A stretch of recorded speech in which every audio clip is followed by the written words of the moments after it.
entombed for 3,000 years, wrapped growing in me. I have lived an eternity, suspended in darkness. Release me.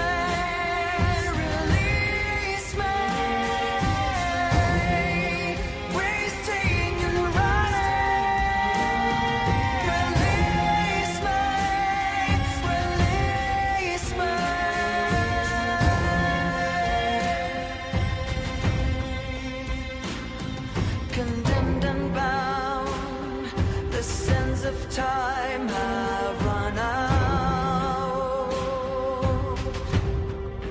Curse fills the room, curiously open my tomb. Rising from the cradle of death, my sentence has come to an end. Release me, release me. Wasting and running. Release me, release me.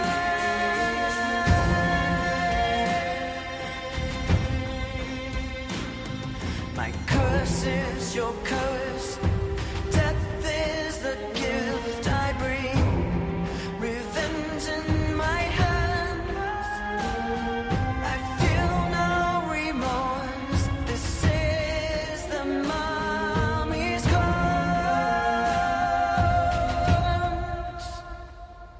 Release me, release me.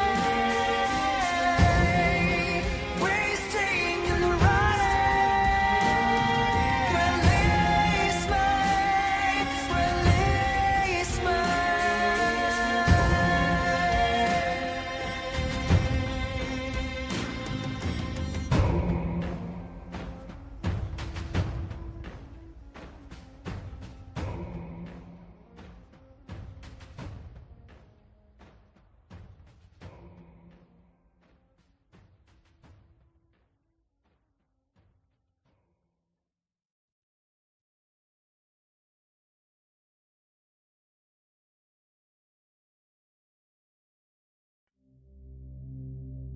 Yeah, though I walk through the valley of the shadow of death,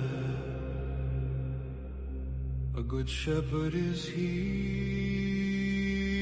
the one that guides me. Though in darkness I find myself alone, I lack nothing, for my God above me His throne. All His love He has shown. Though in darkness I walk alone, in a world so cold, this is my life above me His throne.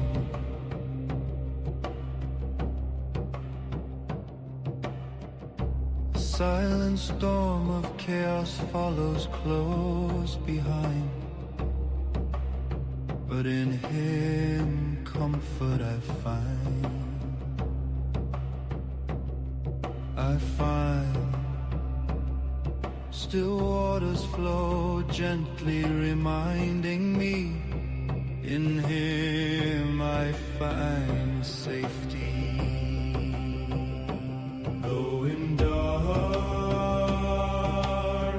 I walk alone, in a world so cold, this is my life above me His throne.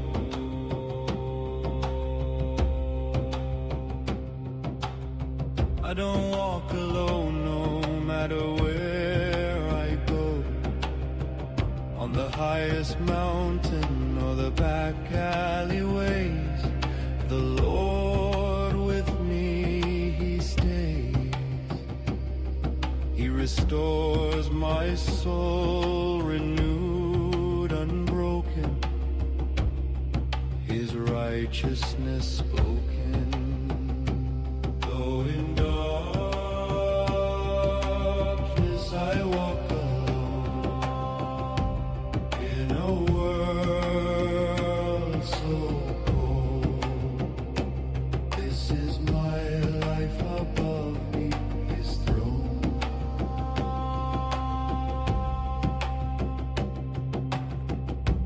Guidance, protection, this is His love's reflection, guarding me from the opposition. The Lord's feet show me a righteous direction. Though in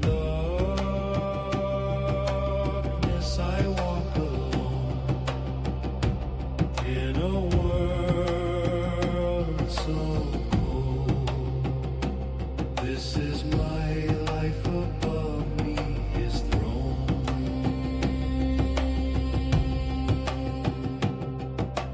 Overflowing blessings, anointed with oil. The Lord protects my soul from eternal turmoil. My cup overflows, His mercy He shows. Abundance He sows. Though in darkness I walk alone, in a world so cold, this is my life above me, His throne.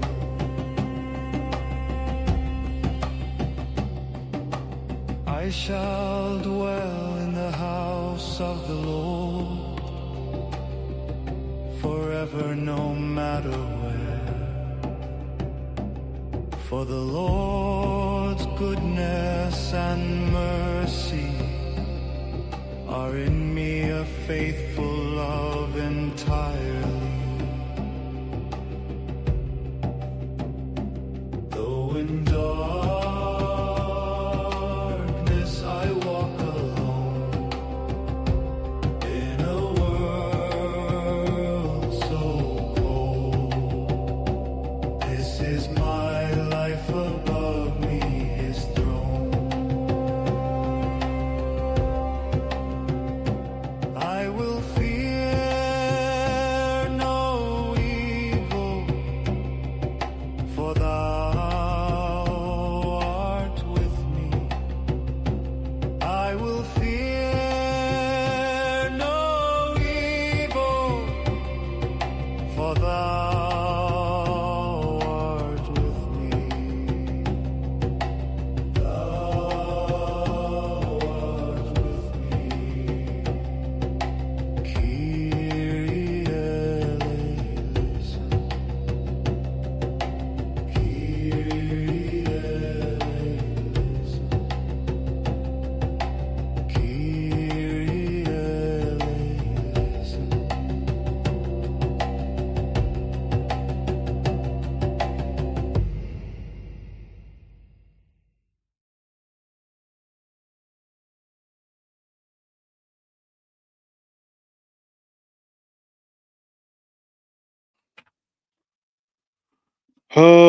Welcome to Paranormal Roundtable. I'm your host, Josh Turner. This is PRT. Join us in the real reality. And here we are.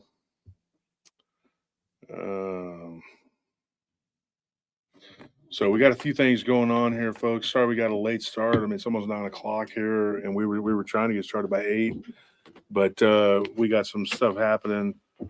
So if you could say some prayers for my wife, she's not feeling good.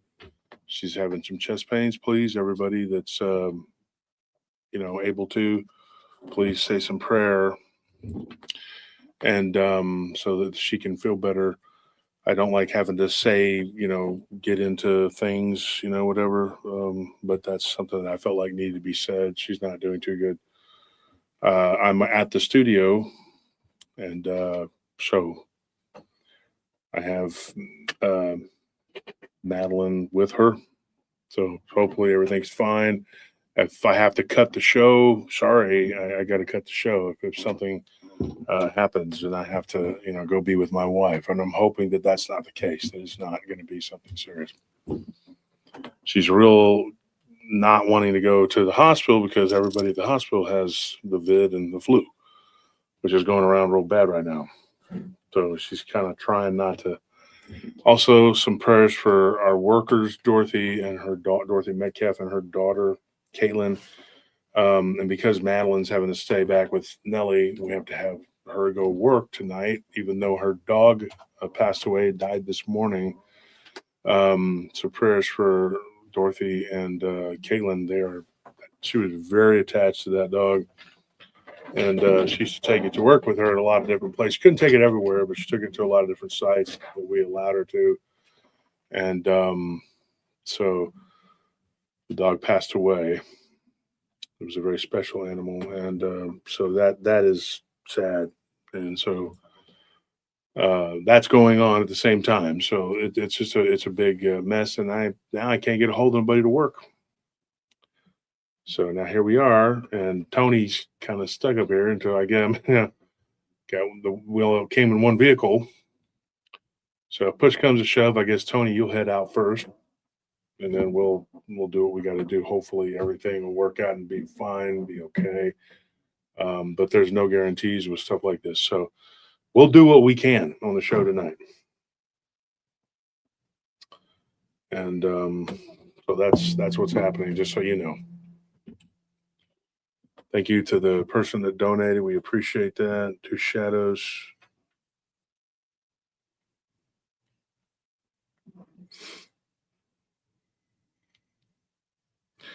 I hope everybody enjoyed the pre-record or the Patreon last night.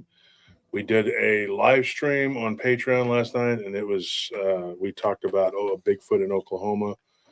We did some recording last night. We got some work done. We were going to try and get some work done tonight, but I don't know if that's going to happen. But I still have to go to work tonight after this is over. So unless I can find somebody to do it, so here's where we're at. Trying to get things done. Give me 1 second, folks. Work again right here.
Okay, so I just checked in with Nellie, and she wants me to do the show, so I'm going to do it.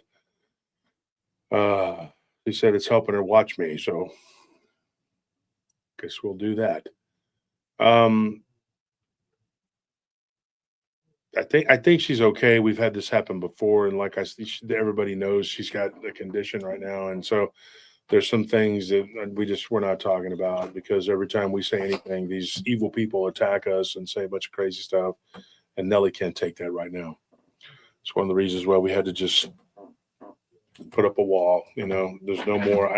My wife's health and our lives are more important than these crazy people's crazy stuff they say.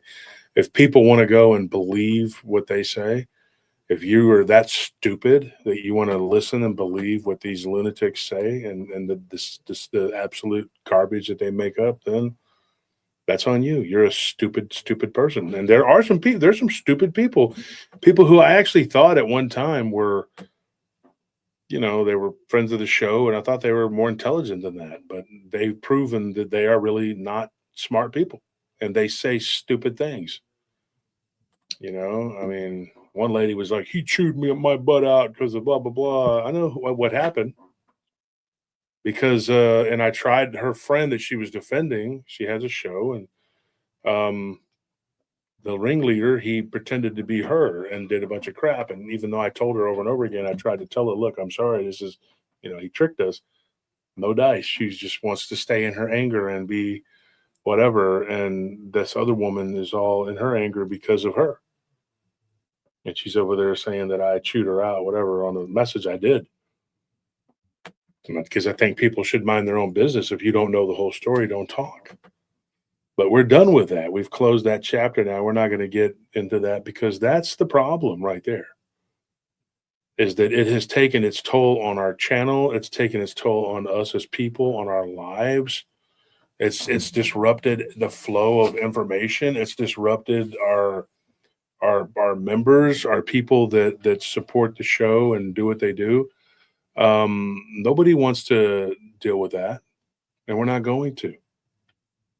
So we're just going to pray against it. We're going to pray against it, and we're going to do what we do, and we're going to have a good show tonight. And I just talked to my wife, and that's what she wants me to do. That's what I'm going to do. Because if she'd have said anything different, then I'd be home right now. Before I go on, I want to say something. There's a company, I'm going to say it. I hate you so bad. Shameless Snacks. Do never, ever order from those people. Which is scammers. Dude, I'm telling you, they never sent, they claimed that they sent stuff. They never did. It was the only thing during the whole Christmas season that didn't show up. And they claimed that they sent something. When I complained about it, they didn't make it right. They said they were going to, eventually, after arguing with them over and over, they said they were going to resend. They never did. And then they put me on some kind of subscription, and they're taking that out now. And now we have to fight with PayPal to try to get them to give me my money back, and they're not doing it. They denied our claim. And I'm like, this is crazy. And these people will not cancel the subscription. They will not stop taking money from us, and they have sent us nothing. So shame on you, Shameless Snacks. You see their little ads on Facebook, whatever, ignore them. Because they will not make it right. If you try talking to them, if you get a hold of somebody, that's how they talk, and they do not help you, and they have no interest in helping you, and they don't care. They do not care. We're going to escalate this to the supervisor, and then nothing ever happens. Never.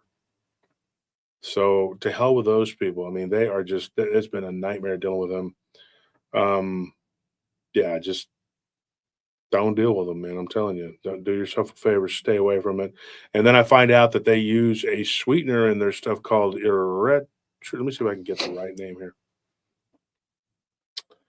Erythritol. I'm saying it right. It's a low-calorie sugar alcohol used as a sweetener in many zero-sugar foods, derived naturally from fruits or industrially through corn fermentation, offering bulk and sweetness without spiking blood sugar. But recent research links high consumption to increased risk of major cardiovascular events like heart attack and stroke, and by enhancing blood clot formation, despite being generally recognized as safe by regulatory bodies. While it's popular for keto, diabetic diets and is tooth-friendly, studies suggest potential negative impacts on heart health, prompting calls for more research, especially for at-risk individuals. So stay away from that. Erythritol. I always say erythritol, but it's not correct. It's erythritol. Erythritol. It looks like that right there. Erythritol. AI overview. Give it to you right there. Don't do it. Don't use it. And that shameless snacks, whatever. God looking out for us, probably. Then we ended up not getting those snacks, but because we would ate them, and then who knows what could happen. But the point is that they won't give me my money back either. We didn't get the snacks, and we didn't get the money back. I don't want the snacks at this point. I want my damn money back, but they won't do it. And what's crazy is if somebody sends you a product and you're not happy with it, they should be willing to refund it. And we don't have the product to send back to them because they never sent it to us. And I'm not confident that if we did send it to them, that they would do anything about it anyway. No, not at all. No. It's a nightmare, dude. I am going No, through to ship it out to freaking nightmare. So Zara says claim fraud at the bank. Zara, I just explained. It went through PayPal, and we tried with PayPal, and PayPal they do the same thing. They're like, I'm not Yep. trying to be ugly or mean, but they're doing the same thing, and they're just like, they're not helping. They're not helping. Yeah, Rebecca says make claim with your bank. Yeah, like I said, it's through PayPal. Is how I paid them, and they're not cooperating. So that's another big crap, that's happening. Oh boy, the joys of being an adult, right? Mm-hmm. Real quick here.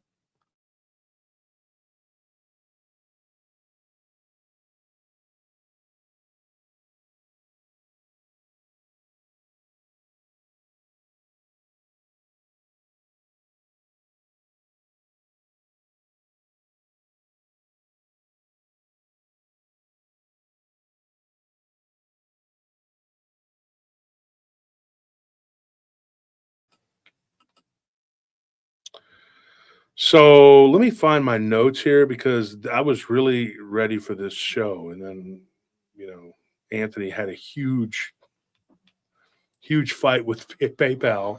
Screaming match. Screaming. Yeah, Anthony was hot. He was pretty aggravated. And then this thing happened with our workers, actually, it's a support animal. It's a little more than just a regular dog.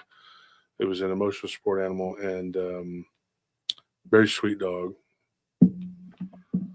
It was a Great Dane. They don't live long enough. I'm telling you. Not only do our pets not live long, Great Danes don't live long.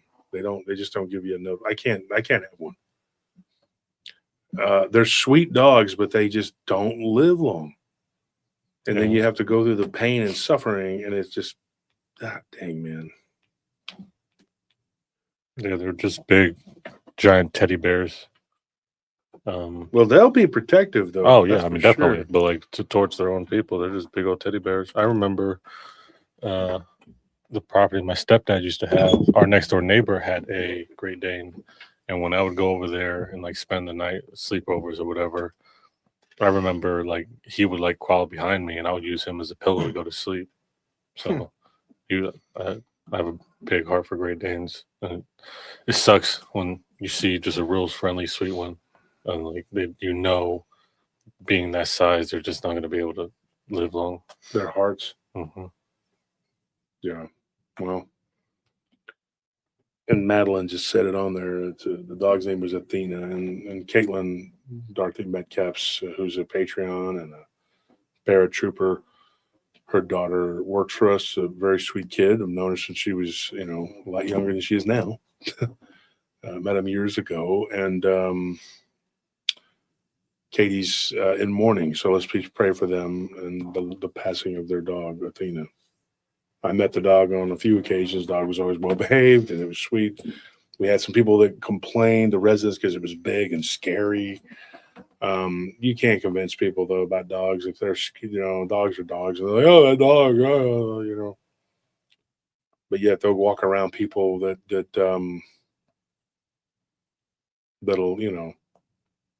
go boom on the subway. Don't seem to have a problem with that, And I have a problem with all these weird, sick people, but they see a dog and they freak out. Like, that dog is scary. There's whole sections of the city you can't go to because of certain people, but, let's freak out over a dog. I trust dogs way more than I trust people. I'll tell you that. I trust my dogs more than I trust my neighbors.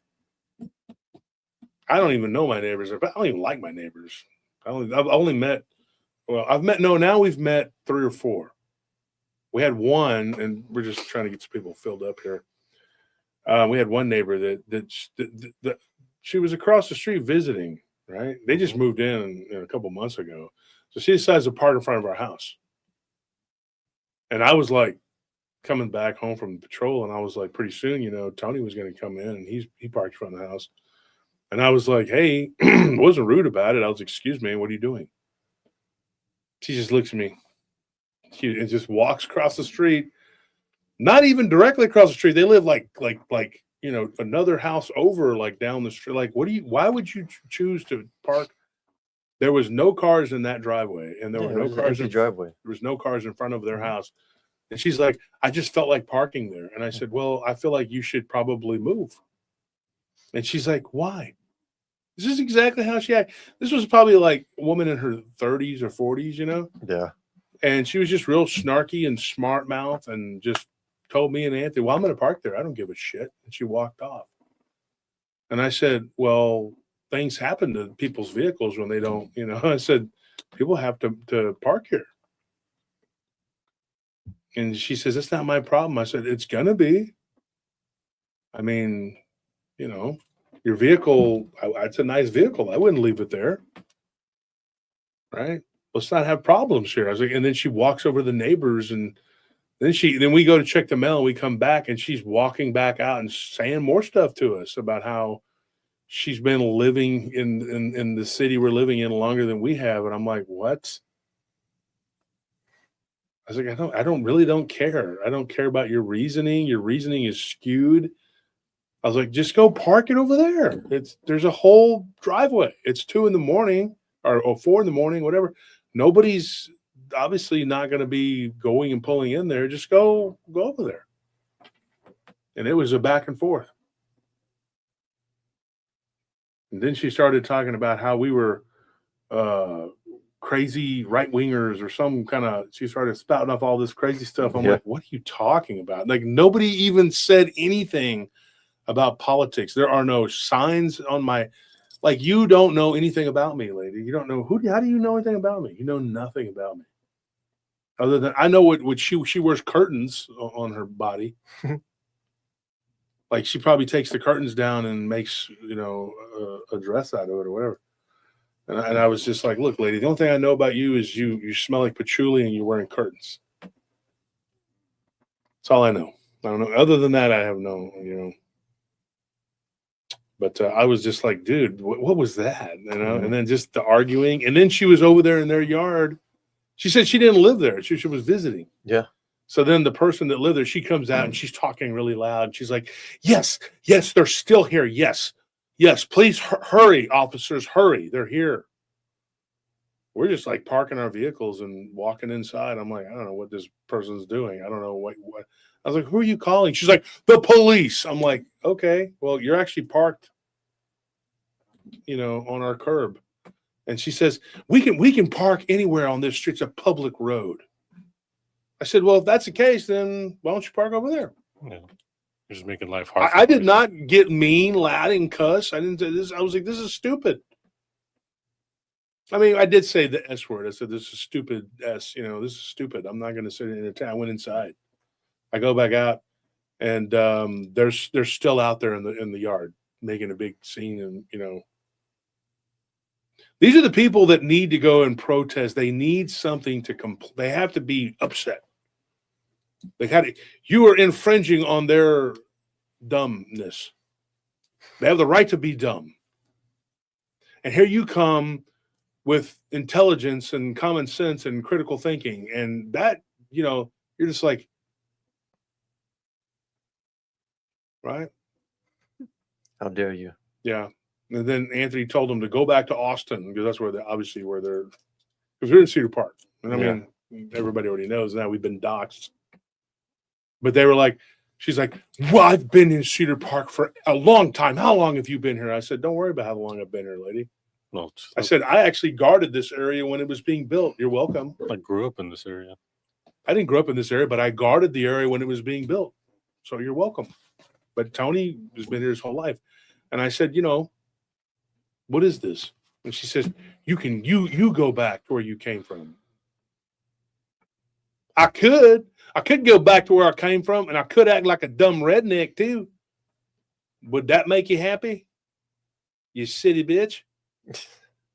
This is a public road. Well, these are public hands. And here's the thing too, just in case you think that I'm on that team, like I'm one of those ignorant, whatever hillbilly people. I can't.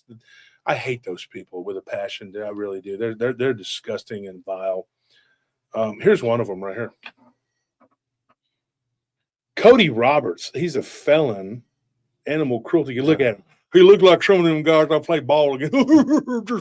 Just dumb as shit. Okay, look what I did. I caught this wolf. I taped his mouth.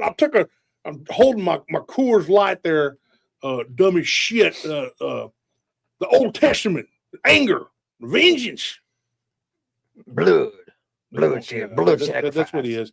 He's one of those guys. So this is what he did. What Cody did was just really horrible. You go read the comments on there. Like, it's crazy. So what he did was he captured a female wolf. You see it right there. And then he taped its mouth. And then he had people in the bar coming up and taking pictures with it and whatever. And some people were grabbing it and tossing it around. And then when Cody, when he was done with it, Cody took it in the back and shot it. Here's the thing, Cody, you dumb redneck dickhead. Right? This is the thing about these people, the dumb shitheels like that. You make the rest of us right-wing people look bad. You make us look stupid. You make us look ignorant. But Cody is a case in point of people that I grew up with. Big, dumb, fat rednecks who shoot off their big, fat, dumb mouth. And they give the other people the reason to want to beat you up. So then when I go live in the barrio, I got to deal with Chicanos. But they're not really Chicanos. They're Tecanos, I guess. And they're like, white boy this and white boy that. And you got to fight them all the time because of dumbasses like Cody. You make it hard for everybody, Cody. So, the pendejo Chewy has to come out there and be like, "What you want to fight, Holmes? Because you're a Leo, you're a white boy, white bread." I don't know which one's dumber. Both sides kind of are annoying. Inside everybody, there's two wolves, right? And me, there's two wolves that can't stand each other. Then I figured out, it's just one wolf that doesn't like ignorance. These are ignorant people, very ignorant people. But if you're going to kill an animal for your livestock, now, if that wolf was attacking your livestock, having been a rancher, been on a ranch, and own a ranch, whatever, I get it. That animal cannot be attacking your livestock. Yeah, like we're all animal lovers here, but we're also very practical about stuff. Yeah, you got to be pragmatic about it. Yeah. I mean, I'm not going to allow a coyote anywhere near my livestock. Mm-mm. But the thing I'm not going to do, Just like torment an like animal. dumb redneck Cody here, is go and tape its mouth closed and debase it and hurt it. Now, I know a guy that captured a bear. He had a black bear. It was horrible. And he was a Native American, this guy, actually. And he tormented that. And the other natives got onto him and said something about it. Hey, that happened in Utah. But, and I said, what is this? Why is this what is this? Why is this a thing? Well, you're a white man. You don't have a right to say anything. Shut the F up, dude. I'm a human being, and so are you. At least you should be. And what are you doing with this? It had one paw missing. And, if this thing did something to attack your animals, I can understand. But why have it around just to debase it and kill it in a horrible manner? You know, I knew a guy that used to work at a processing plant for chickens, and he would talk about the other workers and how they would just throw the chickens around and break their wings and hurt. Why is supposed to be taking care of the planet? Why do we do things like that? What is wrong with us? I mean, also, it's like this creature is going to die to sustain you. Like, why do you have to torment it? And have you seen these videos where they'll go and they'll buy like a chicken carcass and just play with it and beat it up and destroy it and make videos of it? There was one guy who did it, and he had it in his tub, and he was jumping around, and I was like, an animal died so you could play with its carcass? These punk ass people, dude, you just want to beat the living dog snot out of them. That's why, like, I don't really like people who waste food. I mean, I know you don't, obviously. Like, But this dude, he's like, I got guns. My guns protect me. I got guns. Right, Cody, you got guns. Right, Cody, you got guns. We got guns. Everybody got guns. at least it's Texas. He's not from Texas. No, I'm saying that guy's from Wyoming. Yeah, we don't have wolves. There's only 5 people that live there. He's one of them. Anyways, F him, dude. I hope you see this, Cody. And you're being prosecuted for felony animal cruelty. Now, I'm not one of these people that thinks that wolves could just be allowed to overpopulate and just ravage your livestock. If they're messing with your livestock, you have to defend yourself and your livestock. It's a way of life. But I'm not going to capture one of these animals and then tape its mouth and then take it to the local tavern so that other dumb rednecks can kick it, hit it, throw it around, and then shoot it in the back. Bunch of drunk idiots. We had neighbors down the road, and they're out there, slaughtering a goat right there in the front of their trailer.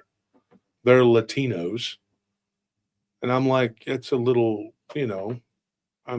barbaric. You can't go to the back and do it in the shed. You have to do it right there for everybody to see. I mean, that's what you want to do. Not where I live in my home in the city, but out there. And I was like, this is just, why act like a dumb, ignorant piece of shit? Why do you got to do that? I just can't stand the dumb shit. When I was working in government housing, there were these people. They were black, and they were eating puppies. You think I'm joking? I'm not. They were not They literally barbecued and ate pit bull puppies. I'm not a fan of pit bulls. I think they're a little bit unpredictable, and they're not my favorite breed. But some people are. I mean, pit bull owners are nuts about their pitties. They're kind of like weed smokers. Like, you're not going to get a weed smoker to ever, like, they're like, I'm not going to do that. I'm going to keep smoking till I die. It's going to kill me, and I'm going to do it. That's how pity owners are. But these people, they asked me if I wanted some, and I'm like, what is that? When I looked on the grill, I said, those are weird. What is this little, what is that? And they told me, I said,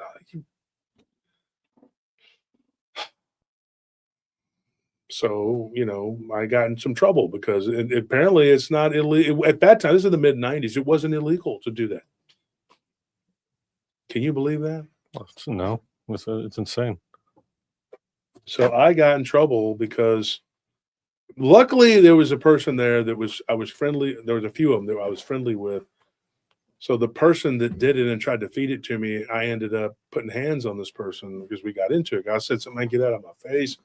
And the dude thought he was being cute. He kept on like, and he thought he was, whatever, gangsta. And I just went to town on that dude. And then when it got broken up, we didn't really get broken up. They put me off of him. It's like, oh, you got to chill, whatever. Popos came and they were just like, it's not illegal. I'm like, wow. And I was like, well, it's barbaric and cruel. So apparently it's illegal if they would have killed them, but he claims he got them from somebody and then they couldn't, then the trail ends. They don't know. This is a true thing. Y'all remember this? Yep. You remember? Yeah, I remember you telling me this years ago. Yeah, years ago, we talked about this story. I had pictures. I took photos of this. I used to carry around a disposable camera back then. I had to because of all the nonsense that people would do. Because we used to take photos of the people. We'd have them in handcuffs. We'd take photos of the people and put it on the poster board. Do not let this person back on the property. But they said it was part of their culture. It was part of the culture. Just like Ahmed is okay for him to go and marry his 8-year-old first cousin, right? Is that part of your culture, right? Don't discriminate. We eat camel balls. Is that what we're doing? Barbarism. Anyways, whatever. There's good and bad in every group. I get it. But there's just certain peoples from certain groups you just know. Like you can just look at big, dumb, fat Cody. Ooh, there's a type. There's a phenotype there that just needs to be kicked in the head really hard. And I'm not pulling any punches and I'm not apologizing. And they can all eat shit. You know how many times I've had to pimp slap somebody back into our reality? And that's after I'd already pimp slapped them into another reality. And then their friends were like, hey, man, why do you do that to him? Go get him. Like, okay, let me slap him back to you. Chewy, come on. There you go. There he is. The pendejoism runs rampant. And everybody wants to take a stand on the ICE thing, and it's always racial.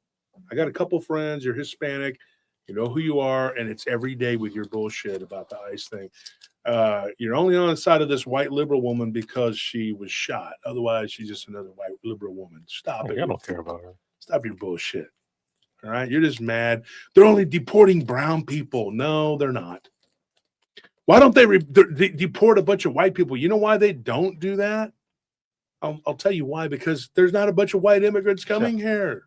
Mm-hmm. Where are all the white immigrants? They? They're not here. They're not coming here. Where's all the Europeans at? They're staying put in their countries, or they're going to Greenland to protect it. Because, Trump said he's going to take that shit. Yeah, it's crazy, man. Did y'all see this? This is real footage, man, of Trump right here. Check this out. I couldn't believe I was blown away by this. This is literally right. This is literally Trump. Literally Trump.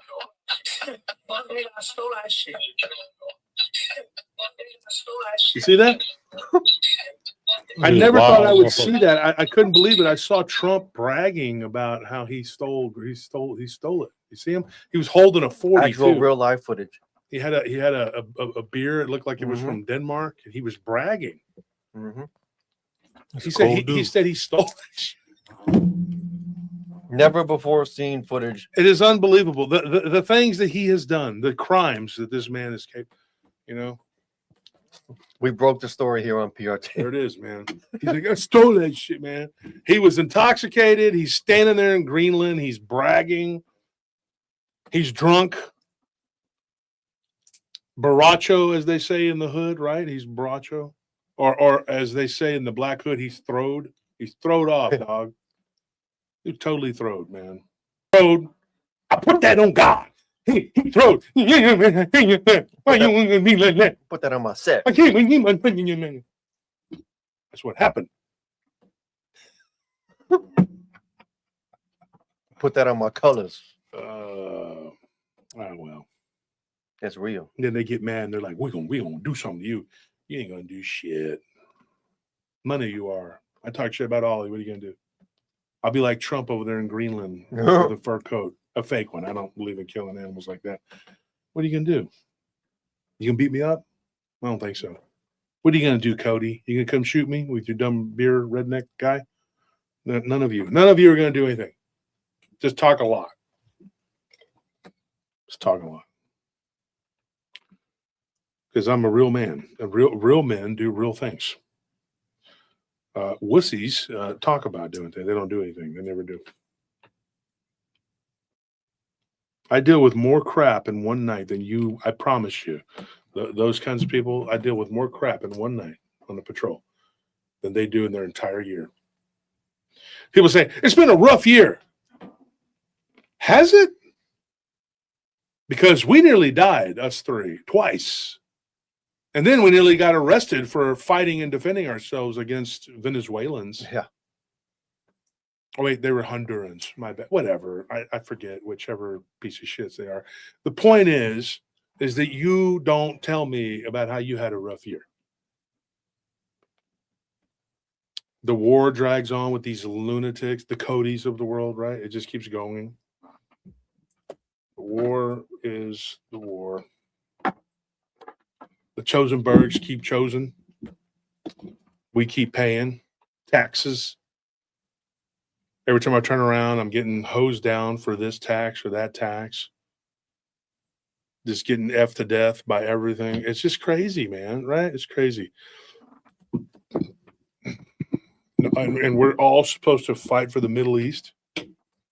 What's going on in Iran? What's happening in Iran now? Do you know why it's even happening in Iran? Because they're looking for Gilgamesh. Mhm.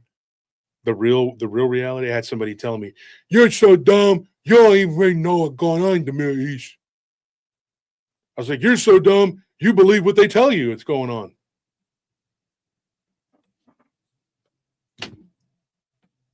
That's the problem, isn't it? There's a whole cycle of dumbness. Yeah. That just keeps perpetuating. People that's IQs aren't even at 100 and they're trying to tell you because that's what the computer say. It's like it's not over oil. It's not over money. They got all the money in the world. If they just had one neck, Yeah. all of my enemies just.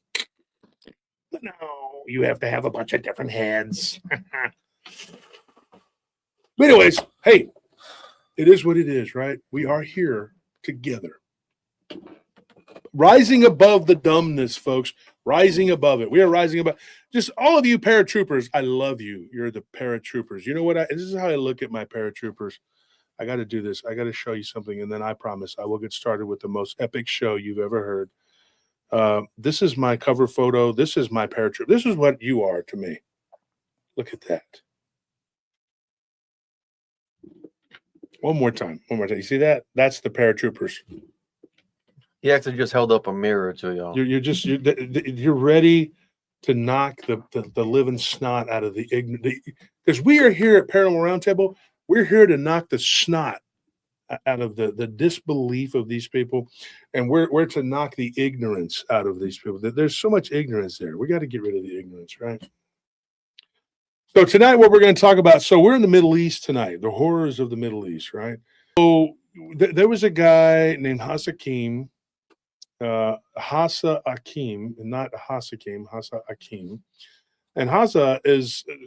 This guy I have known. Well, I haven't known him a long time, but I've known his brother for a long time. And his brother took to Haza, and so this is what we did. And Haza was actually in the military in Jordan. Okay, and this is crazy. This story came to us by him. It was a creature that attacked someone in his platoon while he was in the military in Jordan. A formless green mist was crazy, nutty, crazy. Here's what's so crazy about that. I had a guy who literally told one of my listeners that nothing ever, that he was a ranger and that he worked there. Then when I reached out to this guy, then he says, "Oh no, it only happened at night." You remember that? Yeah, I remember. Sharamuta. That's an Arabic word. I don't want to say what it means, but I told him, I said, "Look, sharamuta."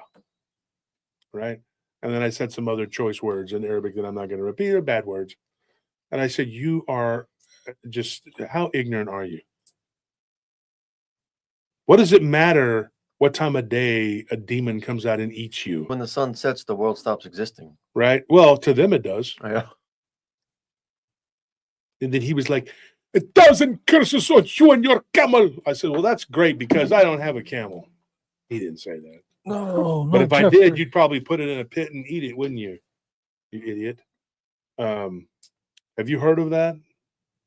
Eating camels. Well, I mean, they don't just eat camels, but it's like we have the turducken, Mhm. like the turkey, duck, and chicken. Yeah. Yeah. So they have the antelope camel. Antelope. It's an antelope, zebra, and a camel all together, and they eat the shit. They don't. I'm just kidding. They eat worse shit than that. Even they're barbaric as hell. But the Jordanians is a little bit different. Not all of them are just complete. Just they're not. Whatever. They're bought and paid though. By the world order. But here's the thing. It's either that or be obliterated, right? So I don't have a problem with them per se. I mean, they're just doing what they got to do. And here is what I'm going to tell you. This guy, he tells me this story. And before he tells me the story, he says, I tell you the truth. I swear on the Quran, which I told him, I said, that means nothing to me, but I know that it means something to you. So I believe you. And he says, I was in the military. He's like, this was 1996. He's, and we were doing maneuvers and we were 13 kilometers from Petra. Everybody knows who Petra is, right? Mm-hmm. That's the city where nothing really happens, according to the park ranger guy. Of course. According to Except at night, but it stops existing at night. hummus eater, The garbanzo beaner. the garbanzo eater. He says he knows about Arabic culture and that I don't even know what hummus is. So he's told me I probably don't even know what it is. I said I probably don't. I've never had it. I'm eating it right now. I wasn't. I'm just joking. But I told him, I said, dude, listen, man, there's a lot of weird stuff that happens there, and I get it. We even talked to a police officer from there who told us some weird stuff. First, he said it wasn't anything, but other people had stories, right? And then he gave us 2 stories. We met him while we were at work, me and Anthony. Mhm. He was a Jordanian police officer. So Haza is a Jordanian military. He was a sergeant. He wasn't an officer, but I guess it'd be considered an NCO. Their militaries similar to European militaries. And so here's what he said. He said, we were doing maneuvers and it was late at night. And he said it was close to midnight. He goes, and it was cool. It was a nice, cool night. It was, in what would be, I guess, kind of their winter time. I mean, there's not really a winter like so much as it gets cold up in the desolation of the desert, whatever. And he goes, in the middle of the night, we heard this wailing, these screams. We'd been hearing it for a couple of days at night. And a couple of people had claimed that they saw something in the darkness when they were doing the patrols. They spotlighted a couple of different weird beings. They couldn't really put their finger on it. And of course, everybody's whispering there's jinn. It's the jinn, right? But Hazas was like, I'm not a superstitious guy. He goes, I'm a Muslim, but I just really didn't practice. And the part about the jinn, I didn't really believe it. I was just kind of like, maybe. He's like, my brother, he goes, my brother, I worked with his brother years ago. He's like, my brother was more, he believed more into all that. I just didn't really, he was in the military 11 years when this happened. He was a career guy. This was his thing, right? He said, I was leading a platoon and we were doing these maneuvers. We were fighting with this other, and he goes, and we were working side by side with 2 other countries. And I'm not going to get into it because he asked me not to, which I don't see why it's a big deal, but whatever. And he told me, he says, I was a young guy still, he goes, I was only like 33 years old.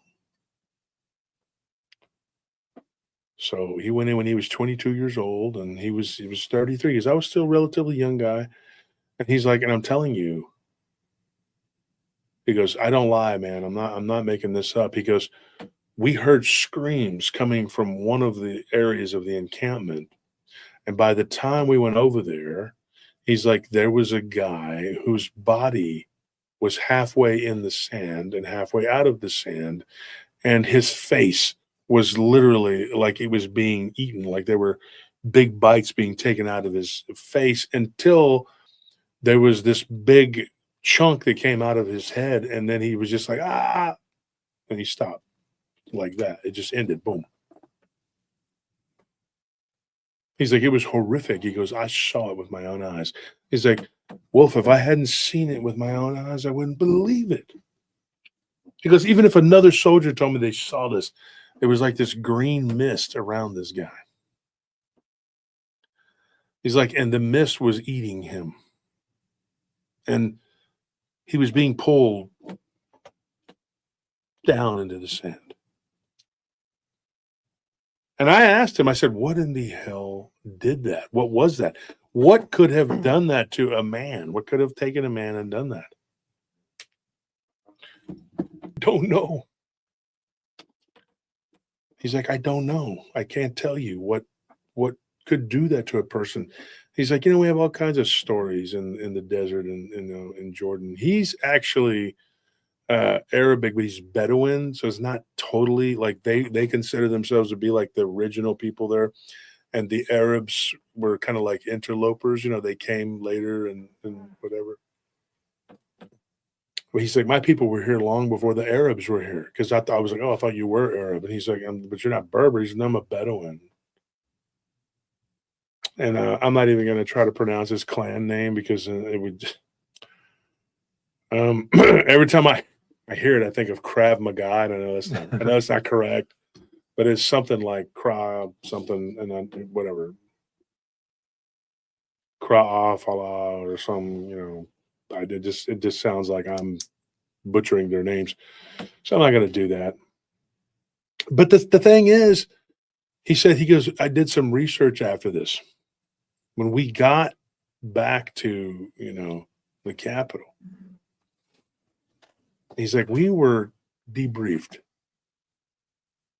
right?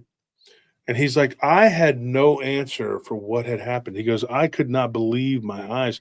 I was told not to talk about it. He goes, and I was like, okay, I'm not going to talk about it. 16 years. He's like, I spent 4 more years, and in the year 2000, I was discharged, and that's how I ended up here in the United States.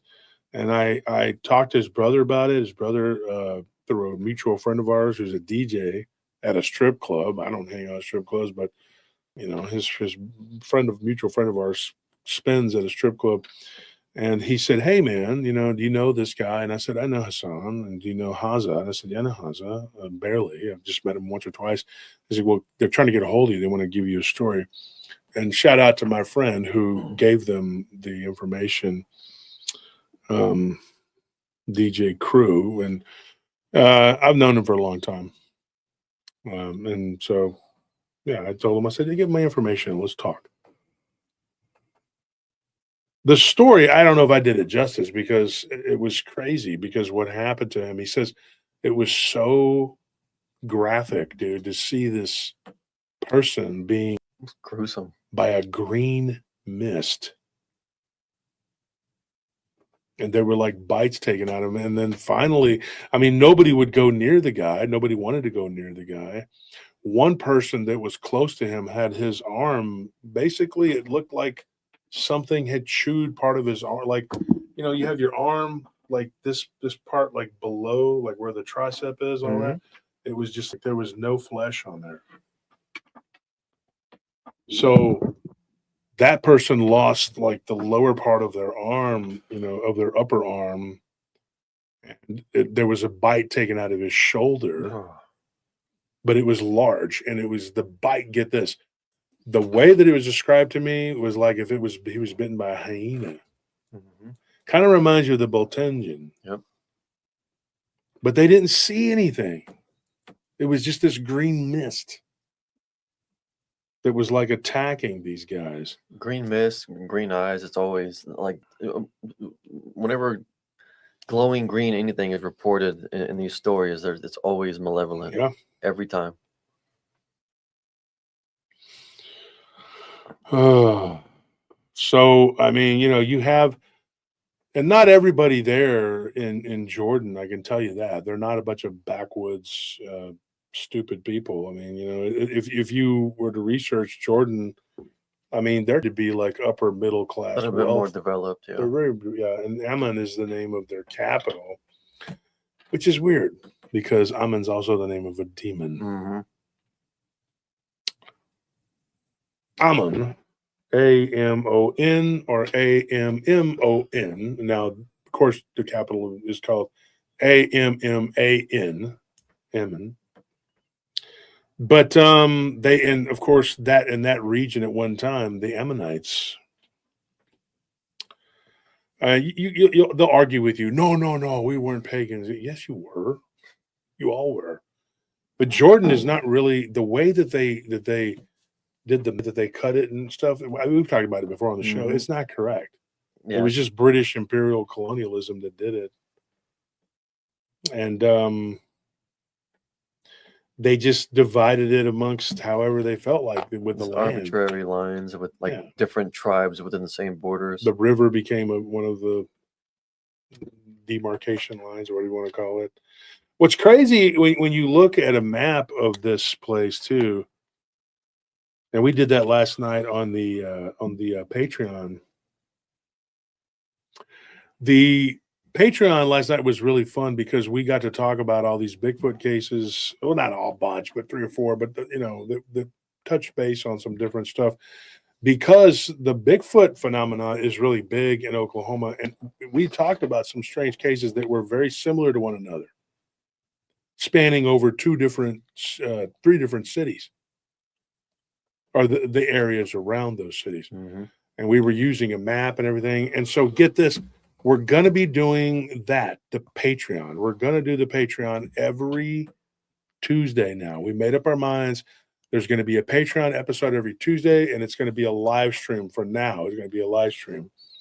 This week, because we know the snowocalypse is coming, right? So it's supposed to snow here. Who cares? I know that things shut down, when it gets all cold, everybody's inside. So we're going to do a treat for you. We're going to drop an episode on Friday. That's the one with Sean. And then we're going to drop an episode on Saturday. And that's going to be what we call Wild Card Saturday, where you might get a live, you might get an episode pre-record. We don't know. But we're going to drop one. We're going to drop one. We have a bunch recorded. And it's going to be interesting, man, because we're going to be on Thursday too. So Thursday, which is tomorrow, is going to be the members only. We're going to do a members only live stream. So who's down for that? Get your name in green. I see Tiger Uppercut. That's a cool name. See here, Tiger Uppercut. His name is not in green. Tiger Uppercut needs to go and get his name in green. He said, can't wait for everyone to lose their minds. This happens every year. Yeah. Pretty much it does. So, Tiger, get your name in green. I see all these wonderful people's names in green. Here, this one, they don't have their name in green either. So, get your name in green so that tomorrow night's live stream, you can be a part of it. Wedge, you're still not in green. I don't know what's going on with Wedge. Wedge has been part of us for a long time. How about someone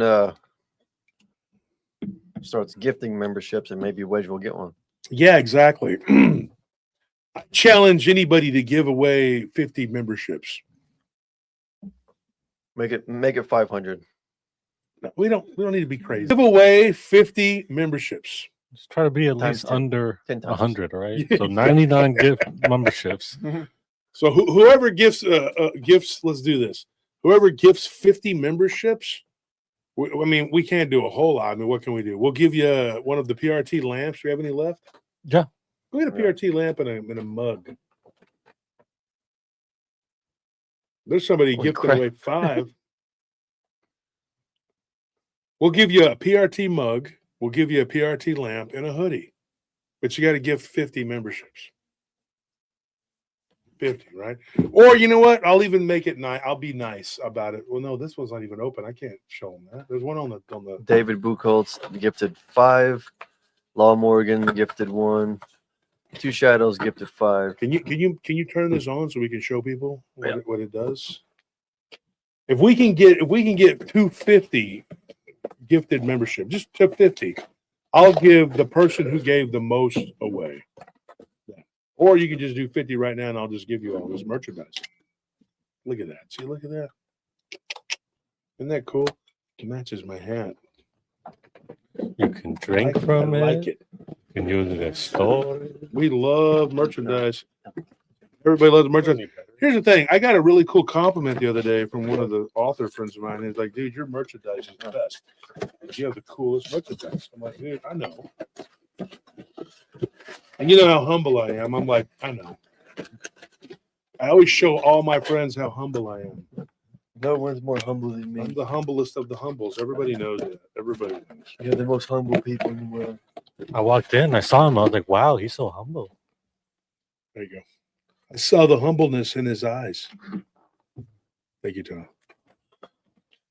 All right, Anthony, let's show them what we got here. There you go. Look at that. Matt Stoyanov just gave away 20.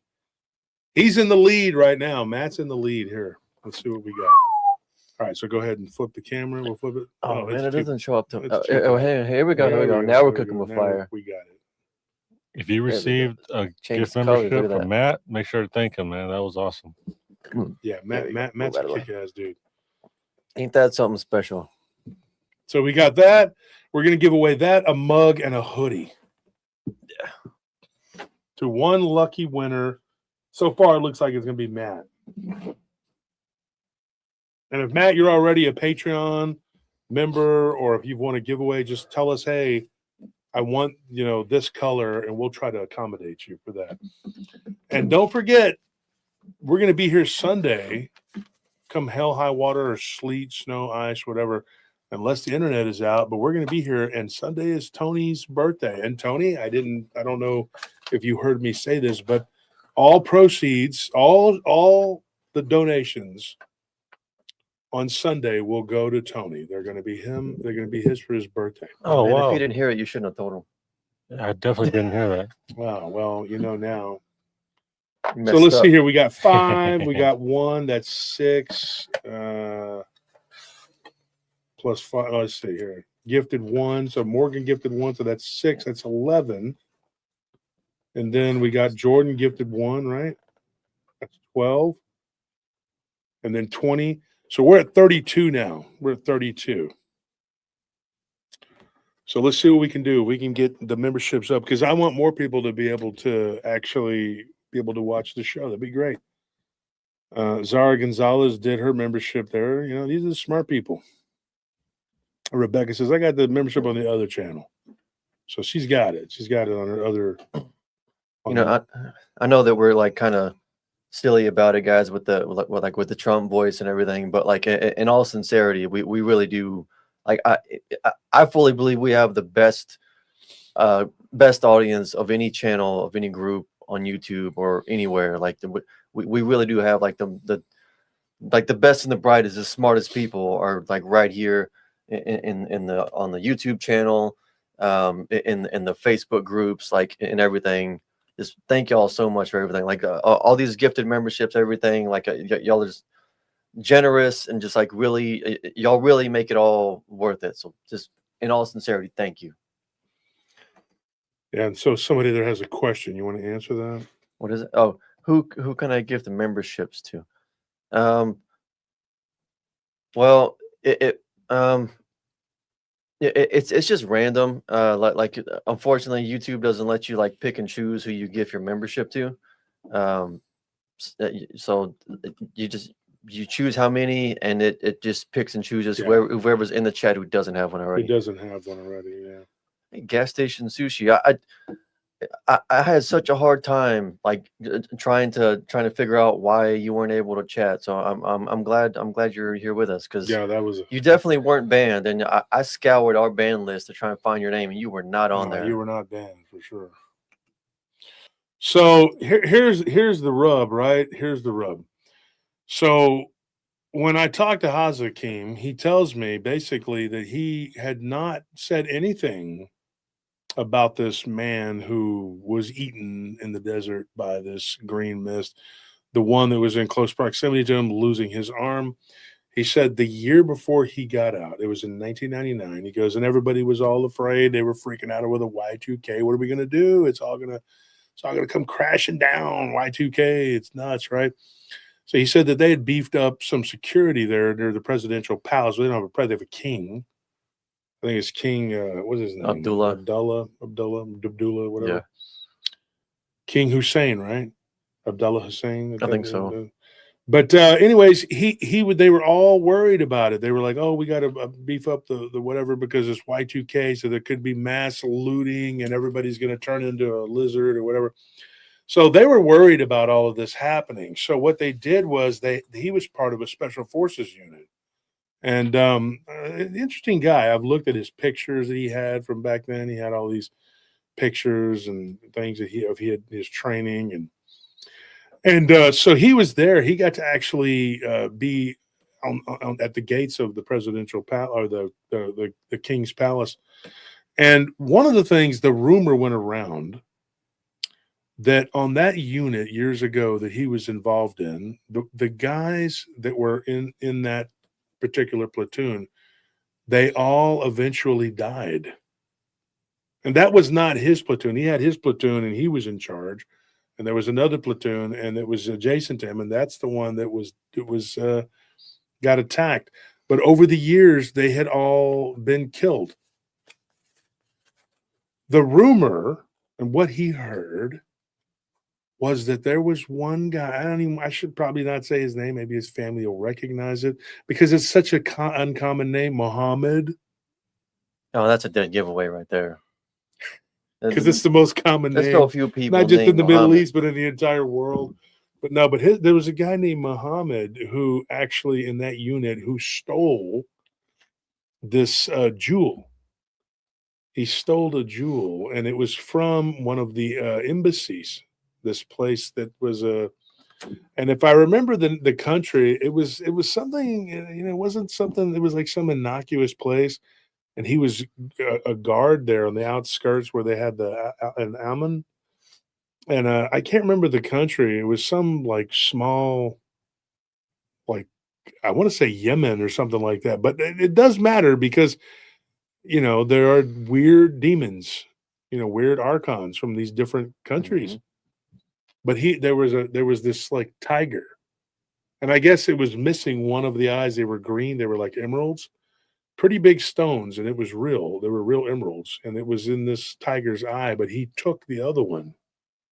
The other one had been missing since like the 70s or something like that. And supposedly the guy that did that, he died in a horrible accident with a Jeep where a tank actually ran him over, crushed him flat. So that was the story. But this guy, and not Myanmar. Is it Myanmar? No, not Myanmar. Well, Burma? Yeah, Burma. It was Burmese. It was the Burmese. There was a Burmese envoy that had come, I guess. I don't know, but they were setting up something, and one of the eyes fell out, but somebody kept it. And then what ended up happening, the person was cursed. They said anybody that takes anything from that tiger, and they had these other, like they had like not a sapphire, a ruby. Mm-hmm. Oh no, like it had like a chain on it, and so it was like a statue. And it had gold and all kinds of stuff. And it was sitting at the front of this in Amman at one time up until the 90s. And so this other guy, Muhammad, he steals that other eye, plucks it out while he's working security detail. Right before he died, they were right there at the gates of Petra, and he was on guard duty. And he admitted to one of the ranger police there. He told him, he says, hey, I did this thing, and it was a bad thing. He said, it's in my pocket. There were only two people left from his unit. One that had gotten out of the military and had gone to the United States. Nobody knows what happened to, or two. And then there was another guy that went to Canada. So nobody knows what happened to those two fellas, but this guy, Muhammad, he said that he told this guy, he told this ranger, he says, I'm going to die tonight. He said, I've seen it in a dream. He's like, I've been hunted. And I think once the last of my people, friends, whatever, are gone. And he says, well, maybe because they left the region, they're okay. But if they stayed in that valley, maybe that's the story. That's what Hazakim was telling me. Maybe that's what happened. Mm-hmm. But an hour and a half go by, and they hear this radio static, kind of like a ghost box. You know how you hear that? We were talking about that on the Monday show, where it does a, and it was like, but it was in Arabic, and the guy was like saying like one word phrases, please help me, please, whatever, and saying he was sorry. And then there was no more noise, and one of the soldiers that was close by left his post, was supposed to, left his post, and he went and he found this guy all chewed up. I'm thinking maybe the bites weren't necessarily a Botenjan hyena man, but maybe a tiger. because tigers don't. There's no tigers in the Middle East, so they're just like maybe this. Maybe this was a hyena. Maybe it was a dog. They don't know what the hell it was. Maybe it was this or that. They're trying to figure out what it was.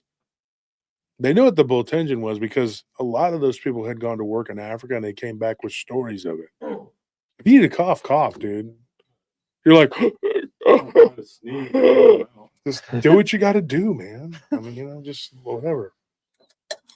I thought you were holding your breath. Oh, by the way, I told you, right? I did 3 minutes today. I was so glad. Finally, I got myself back up to 3 minutes. I can hold my breath for 3 minutes. So That's awesome. It's a good thing to be able to do. It's a good milestone for the Wim Hof. Yeah. The most I ever had was 4. Yeah. That was so hard, dude. But I had to work my way up. And now I figured out a new technique to breathe. I'll tell you about it. But anyway, the breathing thing is amazing. So here's what's crazy. Right. And then this kind of leads us into our next story. Man, I could not believe how many of those Boltenkin stories there were. We did one called hasn't been released yet. It's an amazing story. Mm-hmm.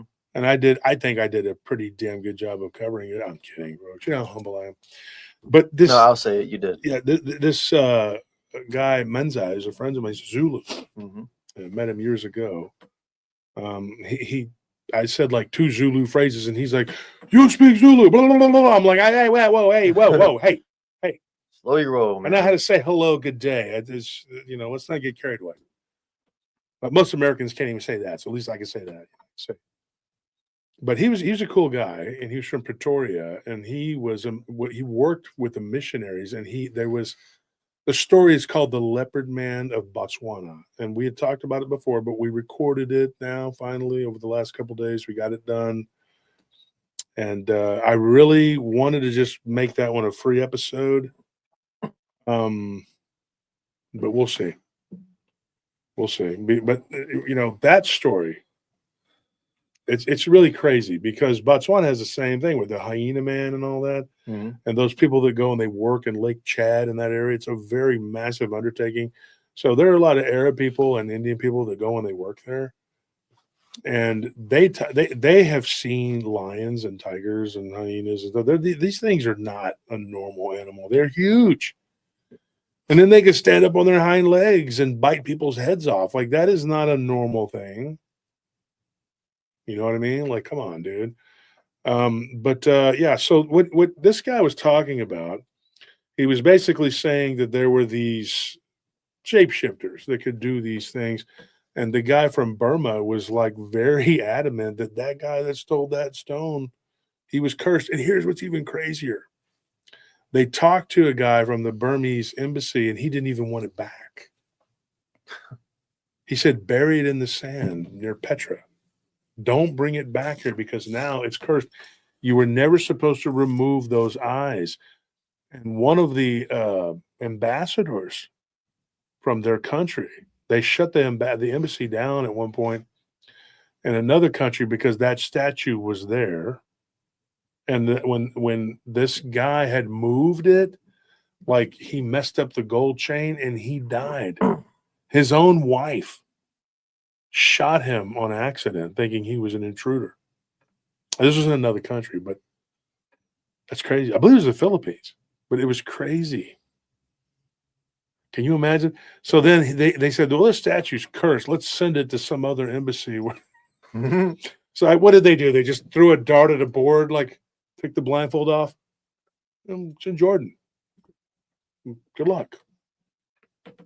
And congratulations to have such a beautiful It's your object. problem now.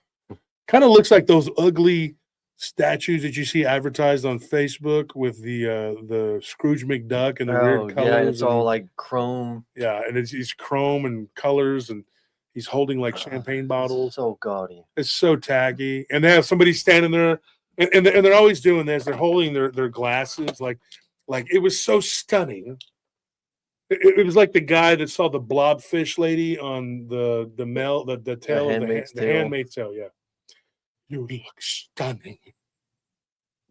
On what planet? What planet is this? In the Caspian Sea? The women, the mermaid women down there, they look like goblin demon fish.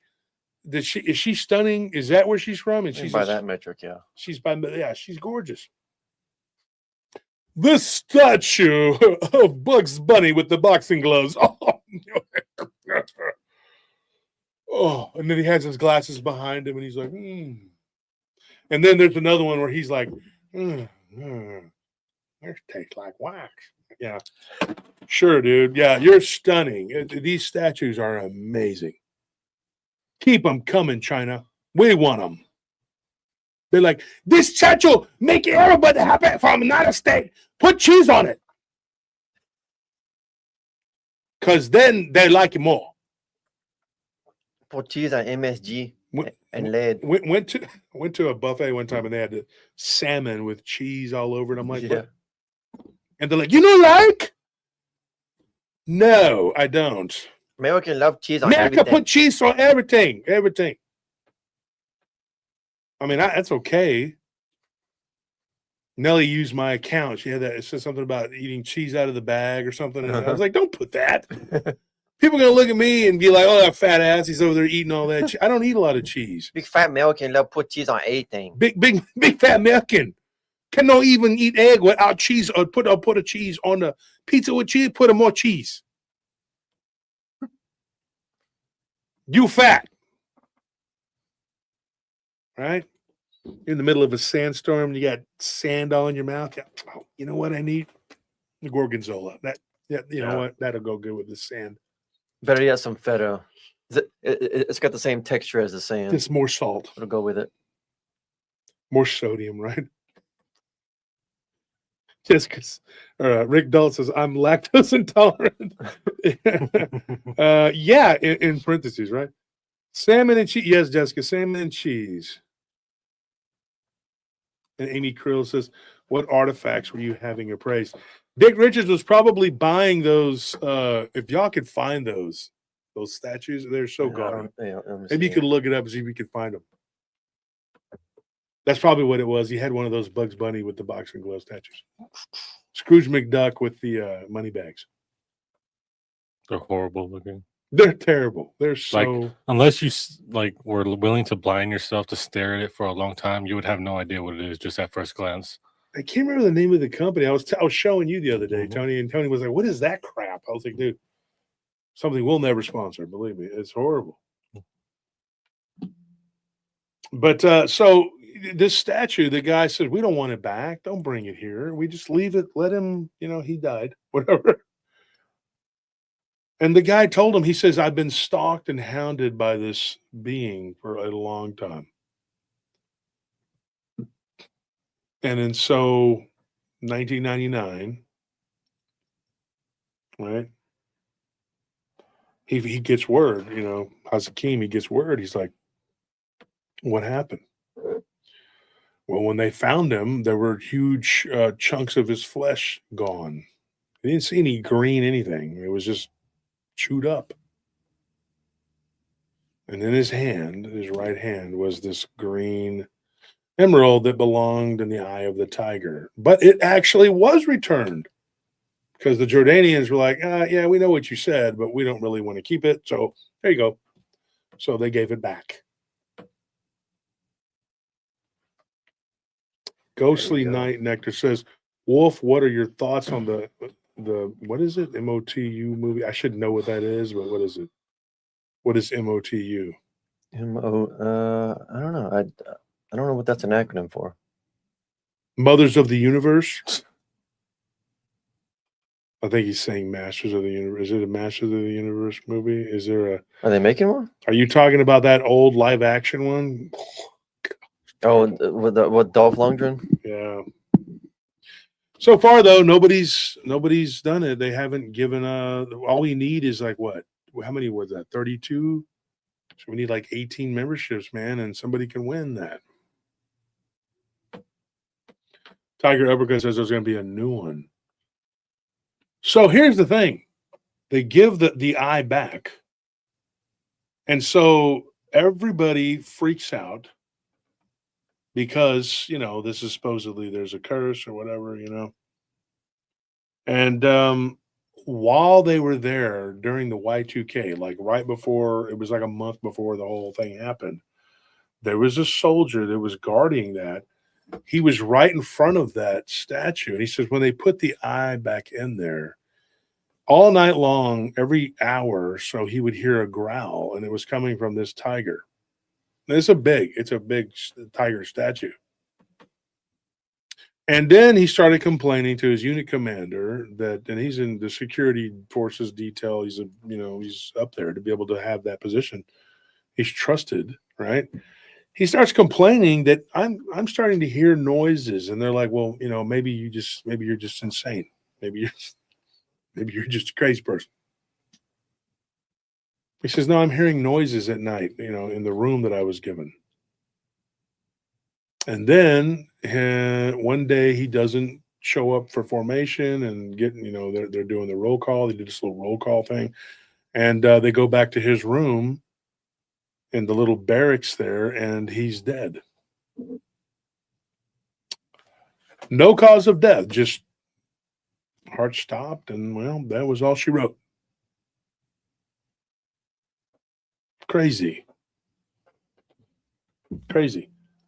And so that was Hazakim's story. No.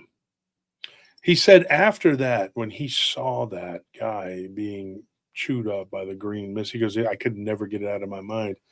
He said, I had a dream one time, and this is weird, and I've heard this multiple times. He was living here in the United States, here in Austin, Texas. And he said, he goes, I was living in Austin. This was before he came to Austin. Sorry, it was Houston, Texas. But here in Texas, it was before he moved to Austin. He said, I was living in Houston with my cousin, and my brother had moved to Austin and was already, working in Austin. He had a body shop. He was good friends with the club's owner or whatever. And this is before I met him, before I met Haza. And so Haza was basically, he told me, he said, I had a dream. And in this dream, there was this green snake. He goes, I've seen these. It's like a green snake. It's like from Africa. I've seen it in a zoo one time, I think he's talking about a mamba, a green mamba, a deadly snake. It likes to live up in trees and, Let it drop down on people. fall down on people. Yeah, it just drops. Oh, I'm just going to fall. Oh, It goes limp. Then it bites you because it has to, because it's defending itself. Yeah. It's more afraid of you than you are of it. Oh, little old me, I fell. Believe it. Yeah, believe it. Sure. I gotta bite you now. Yeah. I fell, so I got to bite you. Mm-hmm. Mean little things, big things, whatever. So he says there was this green snake, and it was like this emerald green eyes. And it was like moving around outside of his room. So he goes, I get up out of bed, and I go and I walk over and I look at it. And it starts like hitting the glass and hitting it harder and harder and harder. And then it backs up, he goes, and it has like the span of the head's kind of like a cobra, but it's green, right? So it changes its shape, and then it says, I am the outside. And he was like, well, okay, I'm inside. The way he told me, the first matter of fact. I'll stay in the great indoors. Yeah, and it was me and another guy named Nino that we used to hang out with, and Nino was like, that's hilarious. And he goes, no, it wasn't funny, though, my friend. He goes, it was very scary. He goes, but I went and I laid back down, and he goes, and I went to sleep. And I never had anything else happen. He goes, but that was it. But can you imagine, though? Why would something like that happen after what he saw with the green mist? Well, he talked to some of the guys that he used to be in the military with him in Jordan years later. And 3 of the 4 guys that he was still really good friends with, they had similar dreams. One of them saw it, well, two of them saw it as a snake, and then one of them saw it as kind of like a dragon. Like a Chinese dragon, the skinny dragons, Bearded dragons. And then the 4th one saw it as a lizard. Either way, all reptilian. All reptiles, yeah. But it was the eye of a tiger. But weird stuff. So from there, we're going to move to another spot. Show them your shirt, Tony, because you're wearing it again, okay? It's the same shirt, all right? I'm sorry. Yeah, you should be sorry. You have all these cool shirts on there, but I still like that shirt though. I think I've worn all of them at least once. Really? Mhm. Well, it's time to get some more. But that's a cool shirt. You see it? It's Yeah, the that's a cool yin yang design. with a wolf on there. Okay, enough of that. He's rocking. He's rocking his way to fitness, folks. He's letting Yeah. you know that he's getting strong now. So here's what happened. I get a call from a friend of mine. Okay, I already told that story, all right, Mekki, and he, he told me all about the freaking the Boltengan and all that, and Lake Chad. We did that. The Boltengan of Lake Chad, was that a paid episode or That was a Patreon episode. Yeah. so it was a Patreon episode. So you might not have seen it if you didn't join the Patreon. You won't know the Lake Chad episode. That one was a good it was a episode. Very great bizarre. story. I'm missing out on a lot of good stuff on that I page. wish I could just put that one on the freebies, whatever. But I guess, y'all made the decision to put it on there. So wasn't my call, folks. These people decided to punish you because you're not shelling out $10. Yep. Anthony's such a jerk. Yes, I am. Way to go, Anthony. But I'm not if you I'm not if you shell out the $10 for Patreon. Okay, Anthony Berg. Minimum of $10 for Patreon. Excuses. Then I'm really nice. That's not what you said. You were like, screw these people. the They camera don't off need him. it. Oh, He's saying something that's not important. Randy says Patreon is the best. Great. Oh, and then Madeline there says, there it is. A great way to support the show is by joining the Patreon. Yeah, there you go. And then check out Nellie's Dead Zone Transmissions. Folks, if you haven't checked out Dead Zone Transmissions, check it out. Her channel is absolute. she's doing fire. really good work. I love that channel, dude. I've already listened to all of them twice. So it's pretty good. But yeah, here's the rub on this. So we talked about a guy named Karam. Remember? And now that one I think we did was a regular show. I think we did Karam's deal. He's the one that was near the dam, I believe, and they shot these creatures that looked like they looked like hyenas or something. It's a weird thing. But this story now I remember I told you guys at the time that we were going to talk about a guy named Kareem.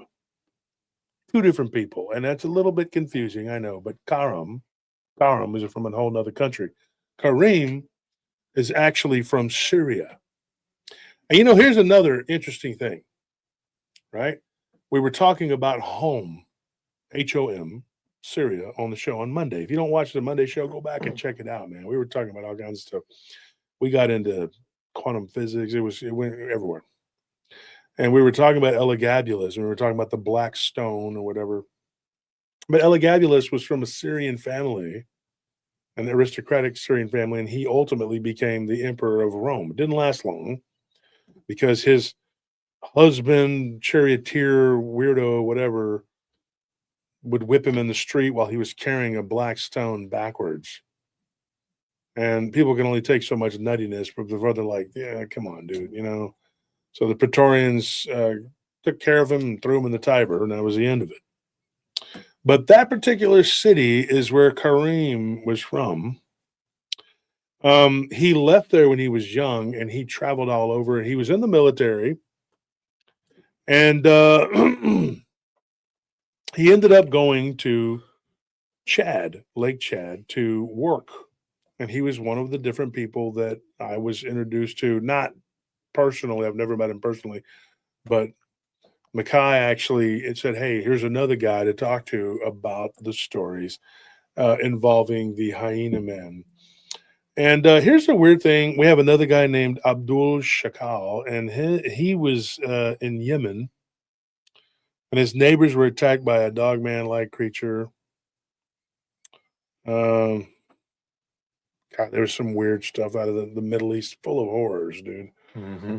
And this dogman-like creature would throw stuff at people, which leads me to think that it was some sort of like shaman, like he was a shapeshifter. So we don't get to that one tonight. We'll try and make it. But this is what happened. Kareem, this is just one. We're only going to have time to talk about maybe one of his deals here. We got to run. But Kareem had a weird thing happen to him. He said, when I was near Lake Chad, he goes, I was at this place called Araska. And Araska was basically a place where there was this Spanish facility. They were people from Spain. They were engineers. There was a little group of them. And then there were a couple of Japanese. There was a Japanese facility, a couple of other little facilities, like a Japanese one. And they were there, like the government of Chad had brought these people in. And they basically worked as contractors and they worked for the highest bidder. So they're people from all over. But because they were different people from different countries, they each had their own little not facility, what you call it, bunkhouse. Mhm. So these Spanish guys had their own bunkhouse at a place called Orozca. And that, I don't even know if that's a Spanish name or a Portuguese name, because I know there are Portuguese people there too. But there were 4 Spanish guys that slept in that bunk, and there were 3 Japanese guys that were right next to them. And he said, and we were on the security detail. And Kareem, I know that he worked private security for a long time doing contract work because he was friends with Mackay. That's what Mackay did, is how I met Mackay. And so he says, Kareem tells him, hey, I got this story, Mackay tells me, hey, I got this guy knows this, he's got this story. So I got a little bit confused because we told Karim's story, but that's Karim. He's a different guy, and he's not from Syria. Kareem from Syria, from home. And here's what's crazy. He says, he said, I am technically a Christian. I'm not a Muslim. He's like, but I was raised around a lot of Muslims. He's like, and I know what this is because they're the ones that keep up the tradition about the jinn, even though I know, he told me this, even though I know it predates Islam. He's like, the jinn is very tied to Islamic belief. He goes, in Christianity, we just call it a demon. He said, so we get a frantic call, and there are these Spanish and Japanese guys that are down there. They always have like 2 engineers, and then they have like this scientist is with them, and then there's usually 4. The Japanese had 3 guys because one of them, his wife was giving birth. She had to go back to Osaka or whatever, so he flew back. And he said, so I was there and I was dealing with these guys. He goes, and I get this call in the middle of the night, very frantic, and they said, you got to come down here. There's something down here. And this particular creature, we talked about it before, it's not the same as the Bultingan. It's not like this hyena-looking creature. And it's got another name, whatever. But he goes down there, they call them whip dogs. Mhm. They call them whip dogs because of the way they look. They're almost like greyhound-looking dogs. And so I think it comes from the term whippet. And so they just call them whip dogs. But it looks like this creature is almost like a hairless type creature. And I think I said it on one of the other episodes, the name of it's not important. But when he gets down there, there's 2 of these things. And they are literally basically laying siege to these Japanese guys' bunkhouse. And these are these bunkhouse doors are metal. This isn't like some flimsy little thing, whatever. And they're made to keep out like sandstorms and stuff like that. But what's crazy is he goes, they were all together playing cards, and there was a Portuguese dude there, 3 of the Japanese guys, and then a Korean guy, and then like 2 or 3 more of the Spanish guys. And then one of the Spanish dudes, the Spaniards, was in his facility. He was asleep. He was taking a nap. This wasn't that late. It was like 8:00 at night. And he goes, so I go down there, and Kareem is, from talking to this guy, and I mean, from what Mackay's a big, strong dude from Sudan. All right. And I've talked about him. I've seen Mackay whip the dog shit out of a dude one time.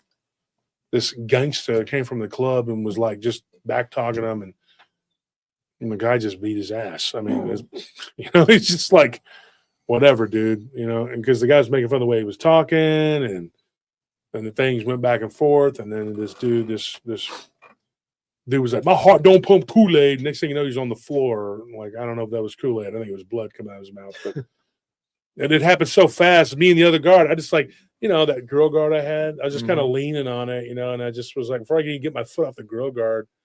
And the guy that I was working with, funny because his name was Chad, his first name. And I looked at him, and we thought, oh, it's going to go down. So we walked. By the time we got over there, he'd already knocked this dude out. So Mackay was a pretty tough guy. And Kareem used to work as a bouncer at a club in Denver. And Mackay told me, he's like, dude, this guy's a really tough guy. He's not no punk. right? And he did some backdoor fights and stuff back in the day. And Kareem's a big guy for, he's not a little dude. He's like 6'1". He weighs like 215. He's a solid dude, very strong. And so from what people have told me, guy's a pretty tough guy, can handle himself. They go down there, and Kareem says that one of these dogs, he goes, jumped on one of the soldiers that I was with. And the Chad military, they don't do it themselves. They what do you call it? They do it out. They Subcontract. subcontract it out. Yeah, thank you. So he says that there was no like soldiers. The ones that are in charge of the facility, they're not even from Chad. They've totally sold that to another contracting company, whatever. And one of the main guys is in charge is a Portuguese dude, right? So they hired people to research these dogs, and they don't like people talking about it because they can't get people to go there and work in those different regions of Africa because of these creatures. And they are not like normal wildlife. They live below the ground. They're underground animals. They come up out of these holes. There's like these sieves, right? Where the sand and the water, everything sinks, these holes. And they just come up out of them like, whatever. And they cause all kinds of problems. And they were laying siege, literally trying to tear open a metal door. He goes, so we get up there and we start firing at them. He goes, and you're not going to believe this. But I already heard this before. But he said they're ducking and dodging and moving around. They're dodging bullets. He said, this is not a normal animal. I don't. What the hell is this? How does something maneuver itself around and bend its body in these weird ways? One of the pictures that I looked at of these things, I don't have it on me. It's on my computer. I need to get it. Maybe on Monday I can show y'all. Do you know what it looks like to me? Do you remember that picture that they came up with, that weird dog? I might have already shown everybody the picture already, but it looks like that thing they said that came from Mars. That weird, it looked like a four-legged silver dog-like thing. Oh yeah. You remember that picture? Uh-huh. It to me, it looks like that. I mean, I'm not even joking. That's what it looked like to me. And so I don't know if that's real or not, but damn sure looks like what the description and what one of the pictures was of one of them. It's got it's like a paw up like this, but the paw is so thin, it's just kind of hanging there, and you're saying, what is that? So and of course people say, well, it's pareidolia. You're trying to make it, a face or no, it does look like that. I mean, it really does look like a dog-like creature. And you're sitting there looking at that, and I'm going like, dude, that's weird, right? But he said these things were moving around. He goes, and we were on this metal grate about 14 feet up.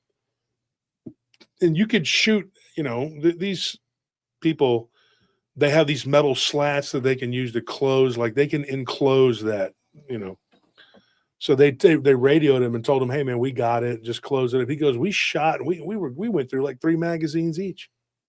Jeez. AK-47s, dude, 7.62 rounds, not hitting these damn things. He goes, and a couple of the guys that I was with, he said they did say there was a Croatian soldier. There's like who said, I shot one of them, but it didn't do anything. Like it just kind of did a little,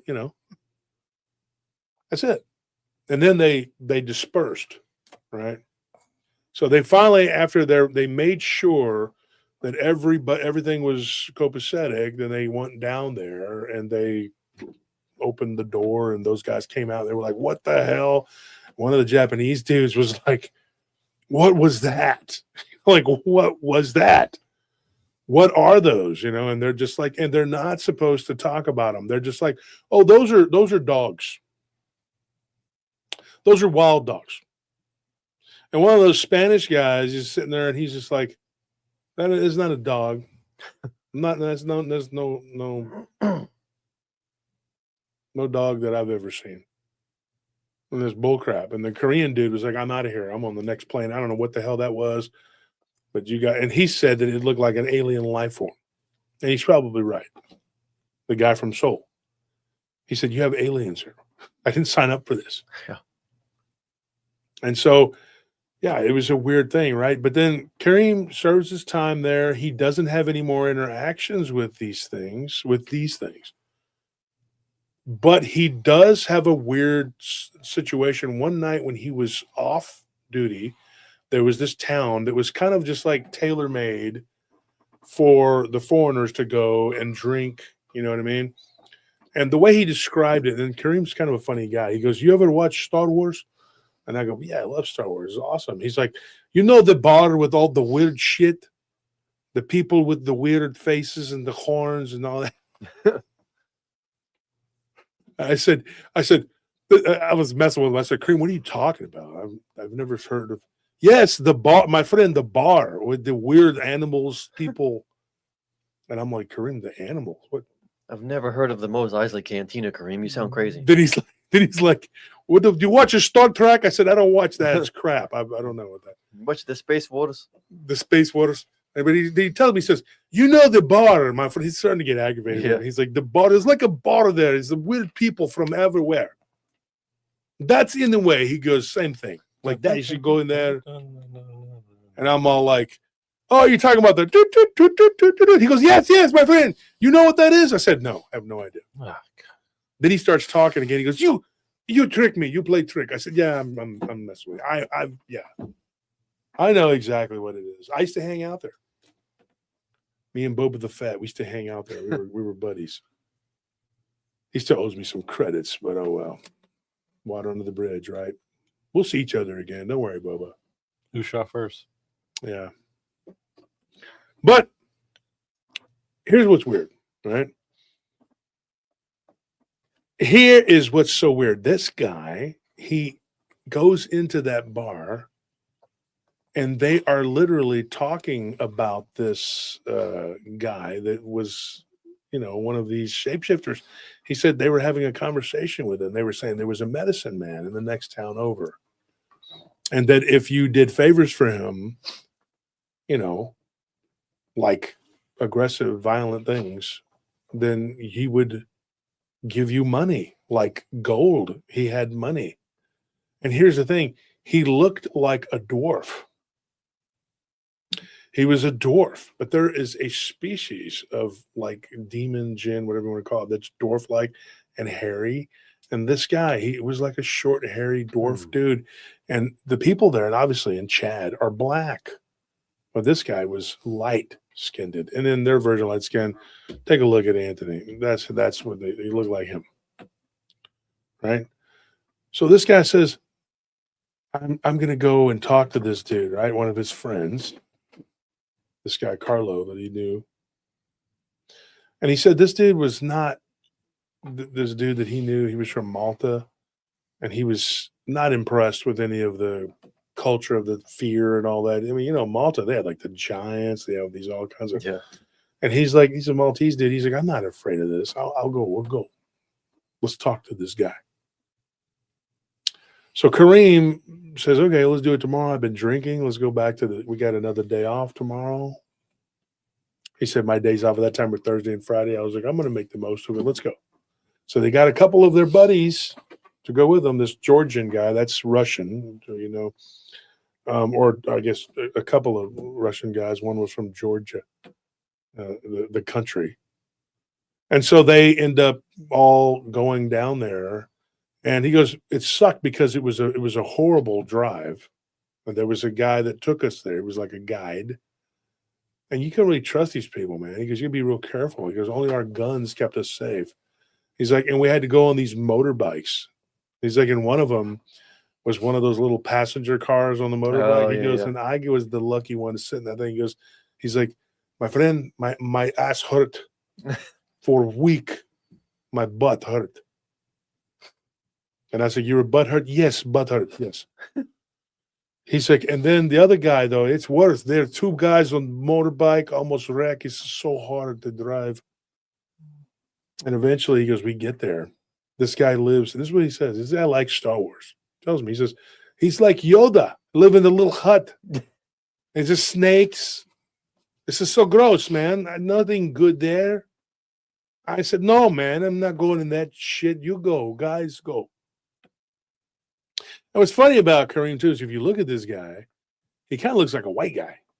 When I first saw a picture of him, I was like, you look like a white. He's like, yeah, I'm a white guy, yes, but I'm Syrian, right? And so I told him, I said, were you being a speciesist? How dare he? I was like, you know how you white people are, you just be racist as hell. And he starts laughing. He goes, no, I'm not the prejudice. No, man. I just don't like Christians. I don't like Jews, Buddhists, Hindus. I don't like black. I don't like other Arab. I don't like, and he started naming like 1,000 different people. I'm like, and I'm kidding. He didn't say that. He just, you know. But he said, he goes, and he's, like he said, he's not Muslim. Right. And, but he was not, you know, yeah, Rick Dalton says it, but he's just salty, right? He's just a salty, he's a military guy. Merc, you know how they are. Well, maybe you don't. But then he goes, I get off the bike, there, go inside with this little house, you know. He goes, there's nothing good there, nothing good there. He's like, I stay outside. And then eventually the door opened and they say, hey, Kareem, you come in here, talk to this man. He said, no way, man, no talk to that man. He's like, I don't have nothing to say to him. He said, then I see this little guy come out here like a troll. And he comes out, he goes, and he looks at me, and he goes, and he looks like a little troll, like an ugly thing with pointy ears. No way. It's human. There's no way. And he's like, I'm not going in there. And this thing, he have his stick. You'll come here. Come here. He's speaking in French. All right. We all spoke some French. We could communicate. We choose a language. We all talk, you know. Eh? And I said, okay. And the thing, he says, parlez-vous français? And he said, yeah, we. And he starts telling him this stuff.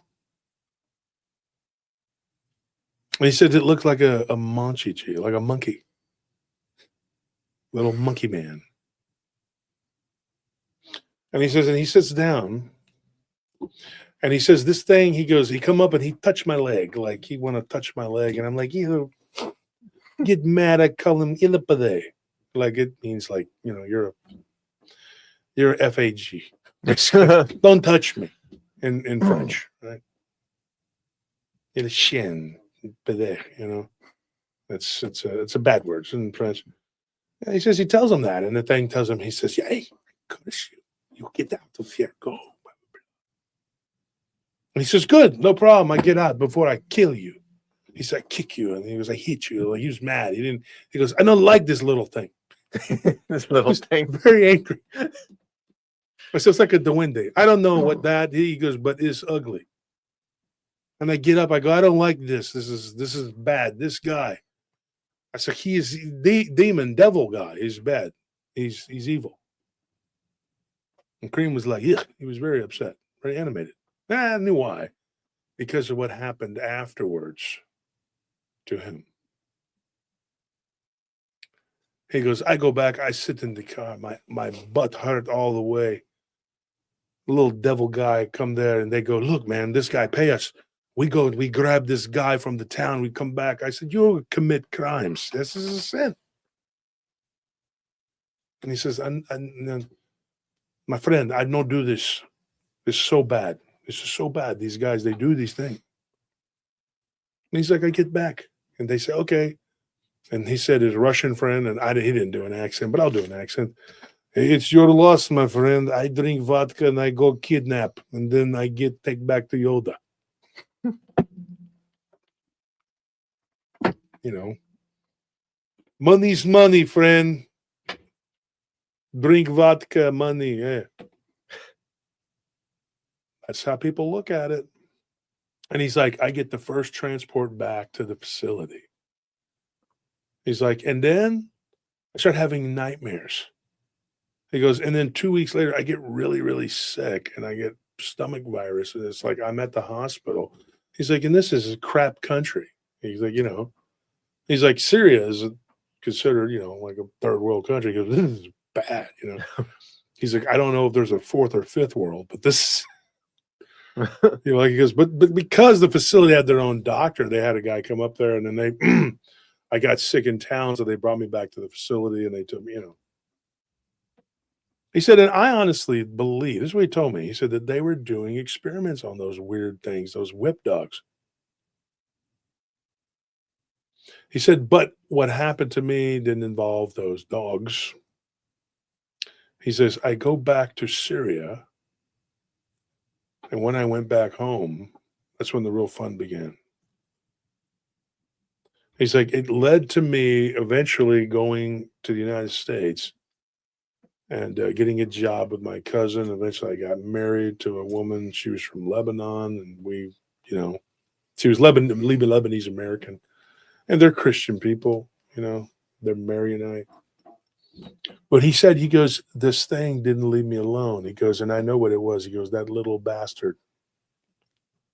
He's like, he did something. He cursed me.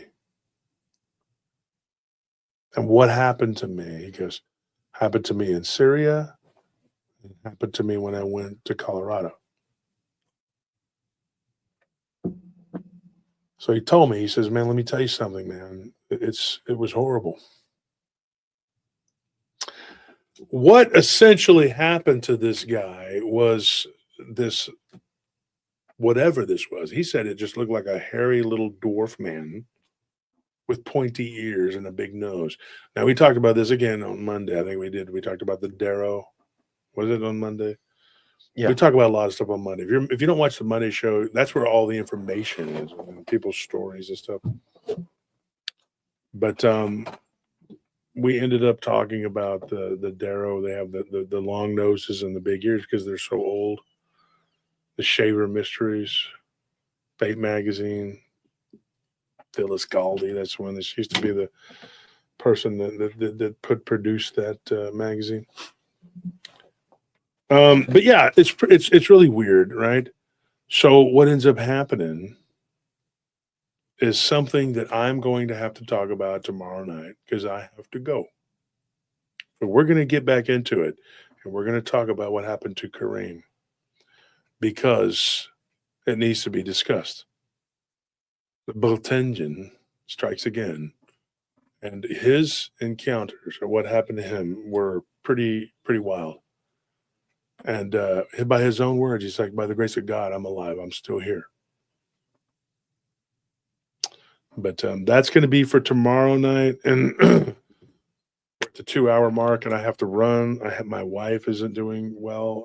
She hasn't complained or anything, and Maddie's there with her. So, you know, but for all I know, Maddie may have like robbed her and taken all of her belongings and be halfway to El Paso by now.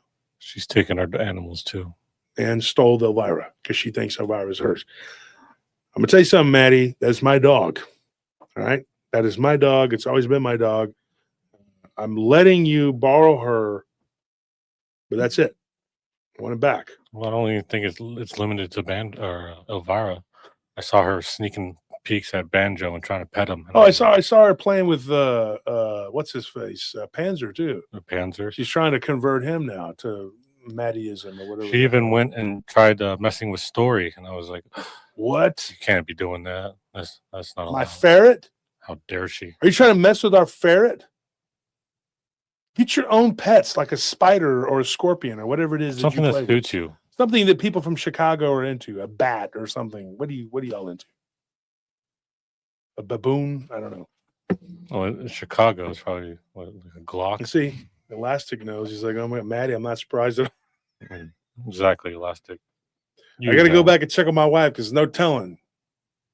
Maddie Level to have absconded with all of her belongings and her wonderful dog, Ezzy. So, anyways, thank you for tuning in. Thank you for being here, you know, and us doing what we do. And there Randy says Nellie's music. Nellie hasn't been producing a lot of more music lately because she's been doing the show with Dead Zone Transmissions, but I wish she would get back in there and a couple songs that I really wanted, you know. Making them hits. Dude, I've heard of this Jumping Spiders Elastic. I actually like those. They're the only ones the I only like. spider I like. Is Yeah. those little jumping ones. They're very intelligent. They have the ability to recognize faces. That's what they say. That's what I believe. Somebody says, "Is that Geo from JoJo Bizarre Adventures?" No, come on, man. You're from like another time. This is Destro, brother. Iron Grenadiers, man. See it? GI Joe. That's his gold uniform when he started his own group, his own army, or whatever. That's old school, brother. Yeah, because you remember Destro, he was with Cobra, but he never wore the Cobra like emblem, Mhm. you know. He was with Cobra, but he was like an arms dealer, and he always made it clear that he had his own autonomy. Now he had this like kind of neck thing that went down. It was kind of like a Cobra. But you see it in this pic. In this, he didn't have that anymore, and he just left and started the Iron Grenadiers, and he had nothing to do with Cobra anymore. That way, he was at war with Cobra and GI Joe, and like he always maintained his own little whatever. Like he was a part of Cobra, he was cool with them, whatever, but he wasn't. You know what I mean? It's kind of how I was with all these other organizations in this field. Like, yeah, I'm really cool with you, close, but I want my own autonomy. I can't put myself into a hole.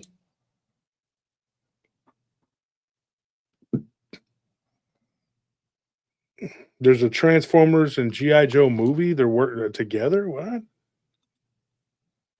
Hope it doesn't suck. I mean, that's always the problem.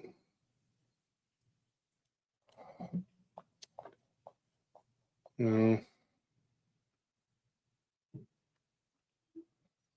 Which Transformer would pair with which GI Joe member?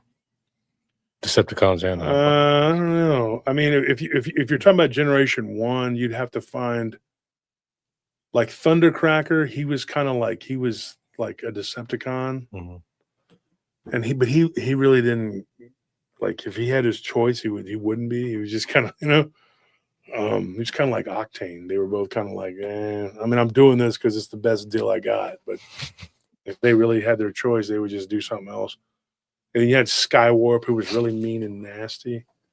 I'm more familiar with Autobots than I am GI Joes. So I'm trying to think of the bad guys that would pair up with them. Dr. Mindbender could be like Shockwave, maybe. Soundwave. What is I the don't White know, Ninja man. that No. rivals Snake? Storm Shadow. Major Blood would be like Starscream. I mean, not Starscream. Soundwave, Soundwave, yeah. I mean, not Soundwave. I'm sorry. Skywarp. Skywarp. Those you could kind of, if you sat there and gave me time, I could probably figure it out. Now, the good guys, I don't I know. think Duke was more like with Prime. Yeah, that's Wedge said. Yeah, Optimus because Prime a is lot Duke. of people would say Hawk because he was the general, but he wasn't developed enough. And Flint was really cool. He would kind of be like Ironhide. All the Autobots, they could match up to different Joes. Mhm. I could see that. What about everybody's Or favorite? Gung Ho would be more like Ironhide. That sounds definitely. Yeah. Anyways, folks, I'm over here talking about stuff. We're off track here. I got to run.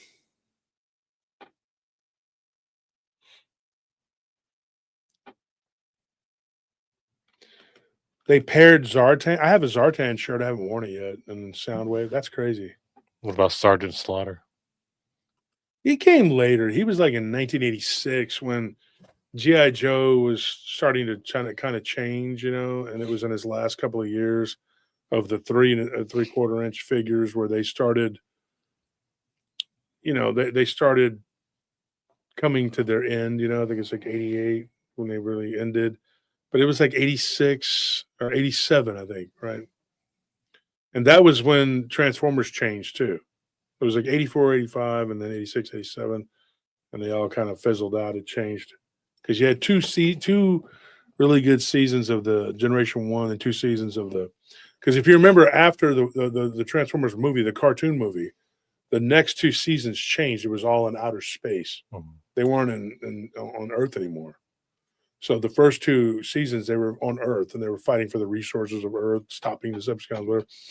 And then the next 2 seasons they were fighting in space. And you had different leaders, which was terrible. Galvatron was cool. I mean, I like Galvatron. He was cool. I liked him. He just like I like Megatron, but I like Galvatron probably just as much.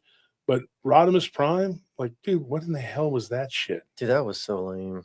What is Ultra Galvatron? Magnus Is should have taken over. Ultra Magnus was the He obvious. was cool, and he yeah. was voiced by Robert Stack. Like, how do you not make that guy the leader?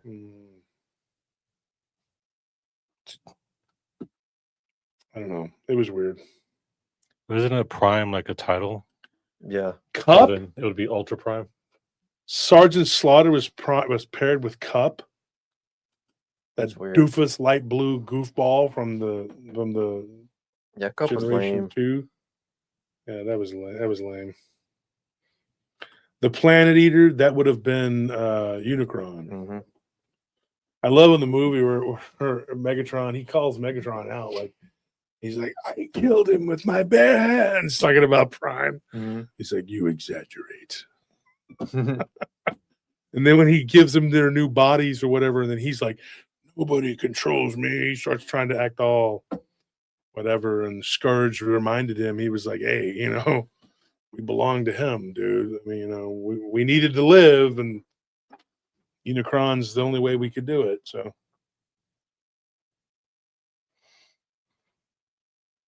Yeah, you're right, Wedge. Cobra Commander was like Starscream. They had the same voice, Yeah, because it was voiced by the same guy. Mhm. If you watch an episode of the newer Transformers, I would call it Generation 2. Like, it was still the originals, but it was like the third or fourth season. There was an episode about an arms dealer named Snake. And the Autobots, Rodimus, Ultra Magnus, RC, and the helicopter dude, I think it was. Forgot his name. What was the Yeah, I helicopter don't guy's remember name? him either. His name. Hopper or some Springer. They ended up getting turned into humans. And then at the end of that episode, you see the guy's cloak kind of come off, and it's Cobra Commander. Hmm. He was Snake. He was the one that, Oh, yeah, he That's was the cool. one that was working with the Decepticons and helping them. Yeah, it was his little. So he was walking off, and it shows his cloak go back, and you can see Cobra Commander's helmet. It's the only crossover that I know of with the originals, Yeah. where they actually crossed over. Now they did a bunch of crossing over with the comic books, where there was a war, and there was the Decepticons attacked Earth like really hardcore, and so the Autobots had to team up with GI Joe to fight them. And they actually had to enlist Cobra to help them. And it was hard for them to get Cobra to help. But then when Cobra started realizing, like, we're not going to have an Earth to rule over if the Decepticons have their way, they ended up jumping in and helping the other humans fight against the Decepticons. And then there was like this other one where they actually fought alongside the Decepticons, like it evolved or something. And then it broke down because bad guys always turn on each other. nature And then, of evil. course, it's Decepticons betraying Decepticons and then taking Cobra with them. And it was a whole thing. Yeah, those crossovers are always real fun, especially when it's like not There's one one. you would expect. Boost Boys, He-Man, and Thundercats. That's the one we always wanted. You know what always happens? There's a way to do these, but then the corporate greed and everybody's own stupid ass, like dumbass ideas get in the way. And you'll be like, it's like they're smoking crack. Or so, it'd be really cool, if we turn Optimus into like a female robot that was just like really trashy and hung out in clubs. Whoa, this crack is good. You're like, what in the hell is wrong with these people, dude? We're gonna have him voiced by Yeah, no, we're not going to do that, dude. But you know what we can do? How about we throw you off a building? And then we just make it correct. And they go get Kathleen Kennedy and they destroy. Yeah. She's like, let's take all the cool characters from Star Wars, which are all male, by the way, and let's just shelve them and let's make the female characters all the important ones. And then, let's make new female characters that suck ass even more than the original female characters. And let's just make it all about that. And let's never, ever, not once, ever even consider showing too much of Darth Vader because he's too cool. Because that's dumb. and I'm a dumb bitch. That's why, you know, I saw one of these like slapper hand things one time at this novelty store. I thought, Mhm. oh, that was made for Kathleen Kennedy. That's a Kathleen Kennedy. Kathleen Slap Kennedy your slapper. mouth on face. Shut your mouth, ho. I'm talking about Mitchell. That's a Kathleen slapper. It's a slap a hoe. And I hope that for every day for the rest of her life, somebody slaps her, whether it's with a door or a corn on the cob, whatever it is. Just slap it. Just if you see her in public, just walk up and slap her. Right? Do it. If you're playing golf and you see Kathleen Kennedy on the next hole over, just aim for her. All right, man. All right, we're gonna see you later, guys. Thank you to everybody who donated. Most people didn't really donate; they just did the membership thing. Membership gifting. But we didn't hit our mark, man. You didn't? Nope. Let's see.